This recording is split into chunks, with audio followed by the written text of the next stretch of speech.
ಆತ್ಮೀಯ ವಿದ್ಯಾರ್ಥಿಗಳೇ, ಮತ್ತೊಮ್ಮೆ ಎಲ್ಲರಿಗೂ ನಮ್ಮ ಈ ಎಡುಮಸ್ ಚಾನೆಲ್ಗೆ ಸ್ವಾಗತ.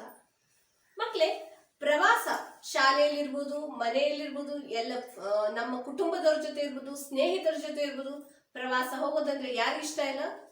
ಹಾಗೆ ಕವಿಗಳು ಸಹ, ಲೇಖಕರು ಪ್ರವಾಸಗಳನ್ನ ಮಾಡ್ತಾ ಇದ್ರು.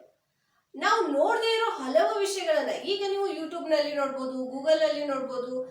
ಯಾರಾದ್ರೂ ನಿಮ್ಮ ಸ್ನೇಹಿತರು ಹೋದಂತ ಸ್ಥಳದ ಬಗ್ಗೆ ಹೇಳಿದಾಗ ನಿಮಗೂ ಆ ಸ್ಥಳವನ್ನ ನೋಡ್ಬೇಕು ಅನ್ನೋ ಕುತೂಹಲನು ನಿಮ್ಮಲ್ಲಿರುತ್ತೆ. ಆ ಕುತೂಹಲ ನಿಮಗೂ ಅಲ್ಲಿ ಹೋಗೋ ತರ ಮಾಡುತ್ತೆ. ಈ ಪ್ರವಾಸ ಯಾಕೆ ಬೇರೆಯವ್ರು ಹೇಳಿದಾಗ ನಮ್ಗೆ ಅಷ್ಟೊಂದು ರೋಮಾಂಚನ ಅನ್ಸುತ್ತೆ? ಹಾಗೆ ಅದನ್ನ ತಿಳ್ಕೋಬೇಕು ಅಥವಾ ಅದನ್ನ ನೋಡ್ಬೇಕು ಅನ್ನೋ ಅಭಿರುಚಿ ಯಾಕೆ ಹುಟ್ಟುತ್ತೆ ಅಂದ್ರೆ, ನಮ್ಮ ಎಲ್ಲರ ಹತ್ರನೂ ಪ್ರಕೃತಿಯ ಬಗ್ಗೆ ಒಂದು ಅತಿಯಾದ ಪ್ರೇಮ ಅಥವಾ ಅತಿಯಾದ ಆಕರ್ಷಣೆ ಇದ್ದೇ ಇರುತ್ತೆ. ಹೀಗೆ ಹಿಂದಿನ ಕಾಲದಲ್ಲಿದ್ದರೂ ಈ ಪ್ರವಾಸದ ಬಗ್ಗೆ ಬರೆದಂತಹ ಕವಿಗಳು ಇದನ್ನ ಸಾಹಿತ್ಯ ಪ್ರಕಾರದ ಒಂದು ಪ್ರವಾಸ ಸಾಹಿತ್ಯ ಅಂತಾನೆ ಕರೀತಾರೆ. ಈ ಪ್ರವಾಸ ಸಾಹಿತ್ಯದಲ್ಲಿ ಲೇಖಕರು, ಕವಿಗಳು ಹೋದಂತ ದೇಶದಲ್ಲಿ ಅಷ್ಟೇ ಅಲ್ಲ, ವಿದೇಶಗಳಿಗೂ ಸಹ ಹೋದಂತಹ ಒಂದು ಪ್ರವಾಸದ ಅನುಭವಗಳನ್ನ, ಅಲ್ಲಿ ಅವರು ಕಂಡಂತ ಸಂಸ್ಕೃತಿಯನ್ನ ಅಥವಾ ಅಲ್ಲಿನ ಜನರ ಉಡುಗೆ, ಇರುವಂತಹ ವಾಸಸ್ಥಳ, ಅಲ್ಲಿರುವಂತಹ ಮ್ಯೂಸಿಯಂಸು, ಅಲ್ಲಿರುವಂತಹ ರಸ್ತೆ, ಮನೆ, ಈ ಎಲ್ಲದರ ಬಗ್ಗೆ ನಾವು ಈ ಪ್ರವಾಸ ಸಾಹಿತ್ಯದಲ್ಲಿ ನೋಡ್ತೀವಿ. ಈ ವಿದೇಶ ಅಂದ ತಕ್ಷಣ ನಮ್ಗೆ ಗೊತ್ತಿರುವಂತದ್ದು ಅಮೆರಿಕ, ರಷ್ಯಾ, ಯುರೋಪ್ ಕಂಟ್ರಿಗಳು ಅಂತ. ಇಲ್ಲಿ ನಮ್ಮ ಈ ಪಾಠದ ಲೇಖಕರು ವಿಕ್ರು ಗೋಕಾಕ್ ಅವರು ಲಂಡನ್ ನಗರಕ್ಕೆ ಹೋಗಿದ್ರು. ಈ ಲಂಡನ್ ನಗರಕ್ಕೆ ಹೋದಾಗ ಅವರ ಅನುಭವಗಳು ಏನಿತ್ತು ಅನ್ನೋದನ್ನ ನಾವು ಈ ಪಾಠದಲ್ಲಿ ನೋಡ್ತೀವಿ. ಮೊದಲು ಲೇಖಕರ ಪರಿಚಯವನ್ನ ತಿಳಿದುಕೊಂಡ್ಬಿಡೋಣ. ಲೇಖಕರ ಹೆಸರು ವಿಕ್ರು ಗೋಕಾಕ್. ಡಾಕ್ಟರ್ ವಿಕ್ರು ಗೋಕಾಕ್ ಅಂದ್ರೆ ವಿನಾಯಕ ಕೃಷ್ಣ ಗೋಕಾಕ್ ಅಂತ ಅರ್ಥ. ಕೃಷ್ಣ ಅನ್ನೋರ ತಂದೆ ಹೆಸರು, ವಿನಾಯಕ ಅವ್ರ ಹೆಸರು. ಇವರ ಪ್ರತಿಯೊಂದು ಕಾವ್ಯ ಅಥವಾ ಲೇಖನಿಯ ನಂತರ ಕಾವ್ಯನಾಮವನ್ನ ವಿನಾಯಕ ಅನ್ನೋದ್ರಿಂದಾನೇ ಮುಕ್ತಾಯ ಮಾಡ್ತಿದ್ರು. ಪ್ರತಿಯೊಂದು ಕವನಗಳಾಗಿರ್ಬೋದು, ಕಥೆ ಆಗಿರ್ಬೋದು, ಅದಕ್ಕೆ ಕಾವ್ಯನಾಮವನ್ನ ಕೊಟ್ಟಿದ್ದು ತಮ್ಮ ಹೆಸರಿನಿಂದಾನೇ ಕೊಟ್ಟಿದ್ರು, ಅದು ವಿನಾಯಕ ಅಂತ ಹೇಳಿ. ಇದನ್ನ ನಿಮ್ಗೆ ಕೇಳ್ಬೋದು, ವಿಕ್ರು ಗೋಕಾಕ್ ಅವರ ಕಾವ್ಯನಾಮ ಏನಿತ್ತು ಅಂತ ಹೇಳಿ. ಅವ್ರ ಹೆಸರನ್ನೇ ಅವರು ಕಾವ್ಯನಾಮ ಆಗಿ ಬಳಸ್ತಾ ಇದ್ರು, ಅದು ವಿನಾಯಕ. ಇವರು ಜನಿಸಿದ್ದು ಹಾವೇರಿ ಜಿಲ್ಲೆ, ಕರ್ನಾಟಕದಲ್ಲಿರುವಂತಹ ಹಾವೇರಿ ಜಿಲ್ಲೆಯ ಸವನೂರು ಅನ್ನೋ ತಾಲೂಕಿನಲ್ಲಿ. ಅಲ್ಲಿಯ 1909ರಲ್ಲಿ ಇವರು ಜನಿಸಿದ್ದು. ಇವರು ಇಂಗ್ಲಿಷ್ ಪ್ರಾಧ್ಯಾಪಕರಾಗಿದ್ರು. ಇವರು ಕನ್ನಡ ಮೀಡಿಯಂ ಅಲ್ಲಿಯೇ ಕಲಿತಿದ್ರು ಸಹ ಇಂಗ್ಲಿಷ್ ಪ್ರಾಧ್ಯಾಪಕರು ಅಂದ್ರೆ ಲೆಕ್ಚರರ್ ಆಗಿ ಕೆಲಸ ಮಾಡ್ತಿದ್ರು. ಮೊದಲು ಅವರು ಪುಣೆಯಲ್ಲಿರುವಂತಹ ಫರ್ಗ್ಯೂಸನ್ ಅನ್ನುವಂತ ಕಾಲೇಜಿನಲ್ಲಿ ಕೆಲಸ ಮಾಡ್ತಿದ್ರು. ನಂತರ ಅವರು ಕರ್ನಾಟಕ ವಿಶ್ವವಿದ್ಯಾಲಯದಲ್ಲಿ ಪ್ರಾಧ್ಯಾಪಕರಾಗಿ ಕೆಲಸ ಮಾಡಿ ಕೊನೆಗೆ ಬೆಂಗಳೂರಿನಲ್ಲಿ ಕುಲಪತಿಗಳು ಅಂದ್ರೆ ಆ ಯೂನಿವರ್ಸಿಟಿಯ ಒಂದು ಪ್ರಿನ್ಸಿಪಲ್ ಅನ್ನೋ ತರ ಅವರಿಗೆ ಅಧಿಕಾರ ಇರುತ್ತೆ. ಪ್ರತಿಯೊಂದು ಡಿಪಾರ್ಟ್ಮೆಂಟ್ ಹೆಡ್ ಆಗಿ, ಹೀಗೆ ವಿಸಿ ಕುಲಪತಿಯಾಗಿ ಅವರು ಕಾರ್ಯವನ್ನು ನಿರ್ವಹಿಸಿದ್ರು. ಇವರು ಅನೇಕ ಕೃತಿಗಳನ್ನು ಬರೆದಿದ್ದಾರೆ. ಅದರಲ್ಲಿ ಸಮುದ್ರಗೀತೆ, ಪಯಣ, ಉಗಮ, ಇಜ್ಜೋಡು, ಸಮರಸವೇ ಜೀವನ, ಭಾರತ ಸಿಂಧು ರಶ್ಮಿ, ಈ ರೀತಿಯಾಗಿ ಬಹಳಷ್ಟು ಕೃತಿಗಳನ್ನು ಅವರು ರಚಿಸಿದ್ದಾರೆ. ಇವರ ಈ ಸಾಹಿತ್ಯದಲ್ಲಿನ ಕೃತಿಗಳ ರಚನೆ ಆಗಿರ್ಬೋದು, ಸಾಹಿತ್ಯ ಕ್ಷೇತ್ರದ ಸಾಧನೆಗಾಗಿ ಇವರಿಗೆ ದೊರಕಿರುವಂತಹ ಪ್ರಶಸ್ತಿಗಳಂದ್ರೆ ಕೇಂದ್ರ ಸಾಹಿತ್ಯ ಅಕಾಡೆಮಿ ಪ್ರಶಸ್ತಿ. ಈ ಕೇಂದ್ರ ಸಾಹಿತ್ಯ ಅಕಾಡೆಮಿ ಪ್ರಶಸ್ತಿ ದ್ಯಾವಾ ಪೃಥ್ವಿ ಅನ್ನುವಂತ ಕೃತಿಗೆ ಲಭಿಸಿದೆ. ಹಾಗೆ ಇವರಿಗೆ ಕರ್ನಾಟಕ ವಿಶ್ವವಿದ್ಯಾಲಯದಿಂದ ಗೌರವ ಡಾಕ್ಟರೇಟ್ ಪ್ರಶಸ್ತಿ ಕೂಡ. ಗೌರವ ಡಾಕ್ಟರೇಟ್ ಅಂದ್ರೆ ಡಾಕ್ಟರ್ ವಿಕ್ರು ಗೋಕಾಕ್ ಅಂತ ಕರೆಯೋದಕ್ಕೆ ಕಾರಣವಾದದ್ದು. PhD ತರ ಡಾಕ್ಟರ್ ವಿಕ್ರು ಗೋಕಾಕ್ ಅಂತ ಕರೆದಿದ್ದು ಇದು ಗೌರವ ಡಾಕ್ಟರೇಟ್ ಸಿಕ್ಕ ನಂತರ. ಹಾಗೆ ಬೆಂಗಳೂರು ವಿಶ್ವವಿದ್ಯಾಲಯದಿಂದ ಗೌರವ ಡಿಲೀಟ್ ಪ್ರಶಸ್ತಿ ಕೂಡ ಲಭಿಸಿದೆ. ಅದೊಂಥರ ಗೌರವ ಅನ್ನೋ ತರ. ಲಿಟ್ರೇಚರ್ ಅಲ್ಲಿ ಅಂದ್ರೆ ಸಾಹಿತ್ಯ ಕ್ಷೇತ್ರದಲ್ಲಿ ಮಾಡಿದ ಸಾಧನೆಗಾಗಿ ಈ ಲಿಟ್ರೇಚರ್ ಗೌರವ ಡಿಲೀಟ್ ಅನ್ನುವಂತ ಪ್ರಶಸ್ತಿ ಬಿರುದು ಅವರಿಗೆ ಲಭಿಸಿದೆ. ಇವರಿಗೆ ಇನ್ನೊಂದು ಸಮಗ್ರ ಸಾಹಿತ್ಯಕ್ಕಾಗಿ ಜ್ಞಾನಪೀಠ ಪ್ರಶಸ್ತಿ ಪಡೆದಂತ ಕವಿಗಳು ಬಹಳ ಕಡಿಮೆ. ಅದರಲ್ಲಿ ಈ ವಿಕ್ರು ಗೋಕಾಕ್ ಅವರು ಒಬ್ರು ಅನ್ನೋದು ನಮ್ಮ ಹೆಮ್ಮೆಯ ವಿಷಯ. ಅದು ಇವರು ಕನ್ನಡಿಗರು ಅನ್ನೋದು ಇನ್ನ ಹೆಚ್ಚಿನ ಹೆಮ್ಮೆಯ ವಿಷಯ. ಹಾಗೆ ಭಾರತದ ಅತ್ಯುತ್ಕೃಷ್ಟ ಪ್ರಶಸ್ತಿಯಾದಂತ ಪದ್ಮಶ್ರೀ ಪ್ರಶಸ್ತಿ ಕೂಡ ಇವರ ಪಾಲಿನಲ್ಲಿ ಸೇರಿದೆ. ಇವರ ಇನ್ನಷ್ಟು ಹೆಚ್ಚಿನ ಸಾಧನೆ ಮಾಡೋದಕ್ಕೆ ಅಥವಾ ಇವರಿಗೆ ಪ್ರೋತ್ಸಾಹ ನೀಡೋದಕ್ಕೆ ಇಷ್ಟೆಲ್ಲ ಪ್ರಶಸ್ತಿಗಳು ಅವರ ಜೊತೆ ಇದ್ವು ಅಂತ ಹೇಳ್ಬೋದು. ಇವತ್ತು ನಾವು ತೆಗೆದುಕೊಳ್ಳುವಂತ ಈ ಲಂಡನ್ ನಗರ ಅನ್ನೋ ಪಾಠ ಸಮುದ್ರದಾಚೆಯಿಂದ ಅಂದ್ರೆ ಸಮುದ್ರವನ್ನ ದಾಟಿ ಹೋದಂತ ಇವರು ಅಲ್ಲಿ ಕಂಡಂತ ದೇಶದ ಅನುಭವವನ್ನ ಇಲ್ಲಿ ಬರೆದಿದ್ದಾರೆ. ಸಮುದ್ರದಾಚೆಯಿಂದ ಅನ್ನೋ ಕೃತಿಯಲ್ಲಿನ ಈ ಲಂಡನ್ ನಗರ ಪ್ರವಾಸದ ಬಗ್ಗೆ ನಾವಿವತ್ತು ಓದ್ತಾ ಇದ್ದೀವಿ. ಸರಿ ಮಕ್ಕಳೇ, ಲಂಡನ್ ನಗರವನ್ನು ಒಮ್ಮೆ ಸುತ್ತುಕೊಂಡು ಬರೋಣ. ಪಾಠವನ್ನು ಓದಿ ನಾನು ವಿವರಣೆಯನ್ನು ಹೇಳ್ತೀನಿ. ಲಂಡನ್ ಪಟ್ಟಣವೆಂದರೆ ಸ್ವತಂತ್ರ ಜಗತ್ತು. ಇಲ್ಲಿಯ ರಸ್ತೆಗಳಲ್ಲಿ ವ್ಯಾಪಾರವು ತುಂಬಿ ಟ್ರಾಮ್ ಬಸ್ಸುಗಳಿಗೆ ಸಕಾಲಕ್ಕೆ ಹೋಗಲಾಗುವುದಿಲ್ಲ. ಬಹಳ ಹೊತ್ತು ನಡುವೆ ನಿಲ್ಲಬೇಕಾಗುತ್ತದೆ. ಇದನ್ನು ತಪ್ಪಿಸುವುದಕ್ಕಾಗಿಯೇ ಭೂಗರ್ಭದಲ್ಲಿ ಗಾಡಿಯನ್ನು ಒಯ್ದಿದ್ದಾರೆ. ಹಳಿ, ಎಲೆಕ್ಟ್ರಿಕ್ ಗಾಡಿ, ನಿಲ್ಮನೆ ಎಲ್ಲವೂ ಒಳಗೆ. ಒಮ್ಮೊಮ್ಮೆ ನೆಲದ ಕೆಳಗೆ 50 ಫೂಟು ಹೋಗಿರುತ್ತವೆ. ಜೋರಾಗಿ ಗಾಳಿ ಬೀಸುವಷ್ಟು ಹವೆ ಆಡುವಂತಹ ಇಲ್ಲಿ ವ್ಯವಸ್ಥೆ ಮಾಡಲಾಗಿದೆ. ನಿಮಿಷಕ್ಕೊಂದರಂತೆ ಕತ್ತಲು ಗವಿಯೊಳಗೆ ಹಾಯ್ದು ಗಾಡಿಗಳು ದಡ ಹೋಗುತ್ತಿರುತ್ತವೆ. ವಿಚಿತ್ರ ಸೃಷ್ಟಿ. ಇಷ್ಟು ಕೆಳಗೆ ಹಗಲೆಲ್ಲ ಹತ್ತಿ ಇಳಿಯುವುದು ಹೇಗೆ? ಅದಕ್ಕಾಗಿ ಎಸ್ಕಲೇಟರ್ಸ್ ಎಂಬ ಮೆಟ್ಟಿಲುಗಳನ್ನು ಮಾಡಿದ್ದಾರೆ. ಇವು ಒಂದೇ ಸಮನೆ ತಿರುಗುತ್ತಿರುತ್ತವೆ. ಒಂದು ಮೆಟ್ಟಿಲಿನ ಮೇಲೆ ಹೋಗಿ ನಿಂತರೆ ತೀರಿತು. ಅನಾಯಾಸವಾಗಿ ಮೇಲೆ ಅಥವಾ ಕೆಳಗೆ ಕರೆದೊಯ್ದು ಬಿಡುತ್ತವೆ. ಈ ಲಂಡನ್ ನಗರ ಸ್ವತಂತ್ರವಾದ ದೇಶ. ಅಲ್ಲಿಯ ಜನರು ಸಹ ಬಹಳ ಸ್ವತಂತ್ರ ವಿಚಾರವನ್ನು ಹೊಂದಿರುವಂತವರು. ಬೇರೆಯವರ ಯಾವುದೇ ರೀತಿಯ ಕಾರ್ಯಗಳಲ್ಲಿ ವಿಘ್ನವನ್ನು ಮಾಡದೆ ಅವರ ಇಚ್ಛೆಗೆ ಅನುಗುಣವಾಗಿ ಅವರು ಬದುಕುವಂತಹ ಸ್ವತಂತ್ರ ಜೀವಿಗಳು. ಇಂತಹ ಜೀವಿಗಳು ಬದುಕುವಂತಹ ಲಂಡನ್ ನಗರವು ಸಹ ಬಹಳ ಸುಂದರವಾಗಿದೆ. ಈ ಲಂಡನ್ ನಗರದಲ್ಲಿ ಒಂದು ಪ್ರದೇಶದಿಂದ ಇನ್ನೊಂದು ಪ್ರದೇಶಕ್ಕೆ ಬೇಗವಾಗಿ ಅಥವಾ ಸರಿಯಾದ ಸಮಯಕ್ಕೆ ತಲುಪೋದು ಬಹಳ ಕಷ್ಟ ಆಗ್ತಿತ್ತು ಆವಾಗಿನ ಕಾಲದಲ್ಲಿ. ಯಾಕಂದ್ರೆ ಅಲ್ಲಿ ವ್ಯಾಪಾರ ಮಾಡುವಂತವರು ರಸ್ತೆ ಬದಿಗಳ ಮೇಲೆ ಬಹಳಷ್ಟು ಜನ ರಸ್ತೆಯಲ್ಲಿ ಇದ್ದಿದ್ರಿಂದ ಹೋಗೋದಕ್ಕೆ ಆಗ್ತಾ ಇರಲಿಲ್ಲ. ಇದಕ್ಕಾಗಿ ಅವರು ಒಂದು ಉಪಾಯವನ್ನು ಹುಡುಕಿದ್ರು. ಏನದು? ಅವರು ಹಳಿಗಳನ್ನ ನಿರ್ಮಾಣ ಮಾಡಿದ್ರು, ಎಲೆಕ್ಟ್ರಿಕ್ ಬಸ್ಸುಗಳನ್ನ ನಿರ್ಮಿಸಿದ್ರು, ಹಾಗೆ ಗುಹೆಗಳಲ್ಲಿ ಸುರಂಗ ಮಾರ್ಗಗಳ ಮೂಲಕ ಹೋಗುವಂತಹ ಬಸ್ಸುಗಳನ್ನ, ರೈಲುಗಳನ್ನ, ಈಗ ನಾವು ಕರೆಯುವಂತಹ ಮೆಟ್ರೋ ಟ್ರೈನ್ಸ್, ಈಗಿನ ಆಧುನೀಕರಣದ ಜಗತ್ತಿನಲ್ಲಿ ಅಥವಾ ಆಧುನಿಕ ಸಮಾಜದಲ್ಲಿ ನಾವು ಅದನ್ನೆಲ್ಲ ನೋಡ್ತಾ ಇದ್ವಿ. ಇದೆಲ್ಲ ಅವರು ಆಗಿನ ಕಾಲದಲ್ಲಿಯೇ ಮಾಡಿದ್ರು. ಅದರ ಜೊತೆಗೆ ಅವರು ನಿಲ್ಮನೆ ಅಂದ್ರೆ ನೆಲದ ಕೆಳಗಡೆ 50 ಅಡಿಗಳಷ್ಟು ಕೆಳಗೆ ಬಸ್ಸುಗಳಿಗೆ ಅಥವಾ ರೈಲುಗಳಿಗೆ ಹೋಗೋದಕ್ಕೆ ಅವಕಾಶವನ್ನ ಮಾಡಿಕೊಟ್ಟಿದ್ರು. 50 ಅಡಿಗಳ ಕೆಳಗೆ ಹೇಗಪ್ಪ ಅನ್ನೋ ಅಚ್ಚರಿ ನಮಗೂ ಕೂಡ ಆಗ್ತಾ ಇದೆ. ಆಗ ಲೇಖಕರಿಗೂ ಸಹ ಇದೊಂದು ಅದ್ಭುತ ಸೃಷ್ಟಿ, ಎಷ್ಟೊಂದು ವಿಚಿತ್ರ ಅಂತ ಹೇಳಿ ಅಚ್ಚರಿ ಆಗಿದ್ದು ಸಹ ಉಂಟು. ಈ ನೆಲದ ಕೆಳಗಡೆ ಹೋದಾಗ ಅಥವಾ ಮೇಲೆ ಹೋದಂತೆ ನಾವೆಲ್ಲ ವಿಜ್ಞಾನದಲ್ಲಿ ಓದಿರುವಂತೆ ಗಾಳಿಯ ಅಭಾವ ಉಂಟಾಗ್ತದೆ.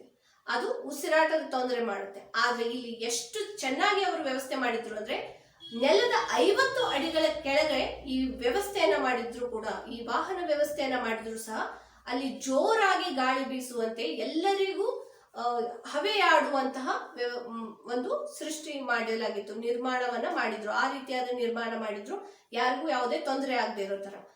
ಇನ್ನೂ ಒಂದು ತೊಂದರೆ ಏನಂದ್ರೆ ದಿನ ಮೇಲಿನಿಂದ ಕೆಳಗಡೆ, ಕೆಳಗಿನಿಂದ ಮೇಲ್ಗಡೆ 50 ಅಡಿ ಹೋಗೋದಕ್ಕೆ ತೊಂದರೆ ಆಗಬಾರ್ದು ಅಂತ ವಿದ್ಯುತ್ ಚಾಲಿತ ಎಸ್ಕಲೇಟರ್ ಅನ್ನುವಂತ ಮೆಟ್ಟಿಲುಗಳನ್ನ ಸಹ ತಯಾರಿಸಿದ್ರು. ಈ ಮೆಟ್ಟಿಲುಗಳ ಮೇಲೆ, ಒಂದ್ ಮೆಟ್ಟಿಲಿನ ಮೇಲೆ ಹೋಗಿ ನಿಂತರೆ ಸಾಕು, ಅದೇ ತಾನಾಗಿ ಮೇಲೆ ಇಲ್ಲ ಕೆಳಗಡೆ ಕರೆದುಕೊಂಡು ಹೋಗ್ತಾ ಇತ್ತು. ಈ ರೀತಿ ಮೇಲೆ ಕೆಳಗೆ ಹೋಗೋದಕ್ಕೂ ಸಹ ಅವ್ರಿಗೆ ಯಾವುದೇ ರೀತಿ ತೊಂದರೆ ಆಗ್ತಾ ಇರಲಿಲ್ಲ. ಹಾಗೆ ನಿಮಿಷಕ್ಕೊಂದರಂತೆ ಆ ಗುಹೆಯಲ್ಲಿ ನಿಮಿಷಕ್ಕೊಂದರಂತೆ ಒಂದಾದ ನಂತರ ಒಂದು ಬೇರೆ ಬೇರೆ ಪ್ರದೇಶಕ್ಕೆ ಹೋಗುವಂತ ವಾಹನಗಳು ಚಲಿಸ್ತಾನೆ ಇದ್ವು. ಈ ರೀತಿ ಅವರು ಸಮಯಕ್ಕೆ ಅತಿ ಹೆಚ್ಚು ಮಹತ್ವವನ್ನ ಕೊಡ್ತಾ ಇದ್ರು. ಸಕಾಲದಲ್ಲಿ ಹೋಗಿ ಮುಟ್ಟೋ ತರ ನೋಡ್ಕೋತಾ ಇದ್ರು. ಇದು ಅವರ ರಸ್ತೆ ವ್ಯವಸ್ಥೆ ಅಥವಾ ಜನರು ಕಾರ್ಯಕ್ಕೆ ಹೋಗುವಂತ ವ್ಯವಸ್ಥೆಯನ್ನ ತೋರಿಸುತ್ತೆ. ಇನ್ನು ಮುಂದೆ ಅಲ್ಲಿ ಅಂಗಡಿಗಳ ಬಗ್ಗೆ ಲೇಖಕರು ಹೇಳಿದ್ದಾರೆ. ಪೇಟೆಯಲ್ಲಿ ತಿರುಗಾಡಿದೆ. ವೂಲ್ವರ್ತ್ ಎಂಬ ಸ್ಟೇಷನರಿ ಅಂಗಡಿಯು ನೋಡುವ ಹಾಗಿದೆ.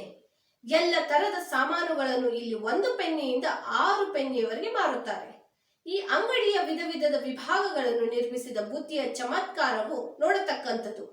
ಪ್ರಾಚೀನ ಮಹಾಕಾವ್ಯದಂತೆ ಇದೊಂದು ಮಹಾಕೋಶವಾಗಿದೆ. ಬೂಟು, ಕಾಲುಚೀಲ, ಚಣ್ಣ, ಸಾಬೂನು, ಔಷಧ, ಪುಸ್ತಕ, ಅಡುಗೆಯ ಪಾತ್ರೆ, ಎಲೆಕ್ಟ್ರಿಕ್ ದೀಪ, ಫೋಟೋ, ಅಡವಿಯ ಹೂವು, ಯುದ್ಧ ಸಾಮಗ್ರಿ ಎಲ್ಲವೂ ಇಲ್ಲಿ ದೊರೆಯುತ್ತದೆ. ಇದೊಂದು ಮಹಾಕಾವ್ಯ. ಈ ವೂಲ್ವರ್ತ್ ಅನ್ನುವಂತಹ ಲಂಡನ್ ನಗರದಲ್ಲಿರುವಂತಹ ಒಂದು ಸ್ಟೇಷನರಿ ಅಂಗಡಿ ನಮ್ಮ ಲೇಖಕರಿಗೆ ಯಾವ ತರ ಕಾಣಿಸ್ತು? ಒಂದು ಮಹಾಕಾವ್ಯದಂತೆ ಅಥವಾ ಮಹಾಕೋಶದಂತೆ. ಅಂದ್ರೆ ಯಾವುದನ್ನು ಬಿಟ್ಟಿಲ್ಲ. ಈ ಪದವನ್ನ ಬಿಟ್ಟಿದೀವಿ, ಈ ಪದವನ್ನ ಬಳಸಿಲ್ಲ, ಈ ವ್ಯಾಕರಣಾಂಶವನ್ನ ಬಳಸಿಲ್ಲ, ಈ ಪಾತ್ರವನ್ನ ಬಳಸಿಲ್ಲ, ಈ ಕಥೆ ಇಲ್ಲ ಅನ್ನೋ ಹಾಗೆ ಇಲ್ಲ. ಎಲ್ಲ ಇರುವಂತ ಒಂದು ಮಹಾಕೋಶ.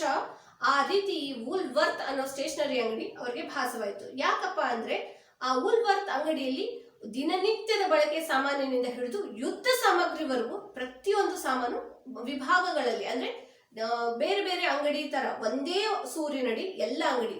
ಈಗಿನ ಮಾಡರ್ನ್ ಯುಗದಲ್ಲಿನ ಮಾಲ್ಗಳು ನಿಮ್ಗೆ ಎಲ್ಲವನ್ನು ಹೇಗೆ ನೀಡುತ್ತವೆ ಹಾಗೆ 1936ನೇ ಇಸ್ವಿಯಲ್ಲಿ ಅಲ್ಲಿ ಈ ರೀತಿಯ ಮಾಲ್ ರೀತಿಯಾದಂತಹ ಒಂದು ವೂಲ್ವರ್ತ್ ಅನ್ನೋ ಒಂದು ಸ್ಟೇಷನರಿ ಅಂಗಡಿಯನ್ನ ಲೇಖಕರು ನೋಡಿ ಬಹಳನೇ ವಿಸ್ಮಯವನ್ನಗೊಂಡರು.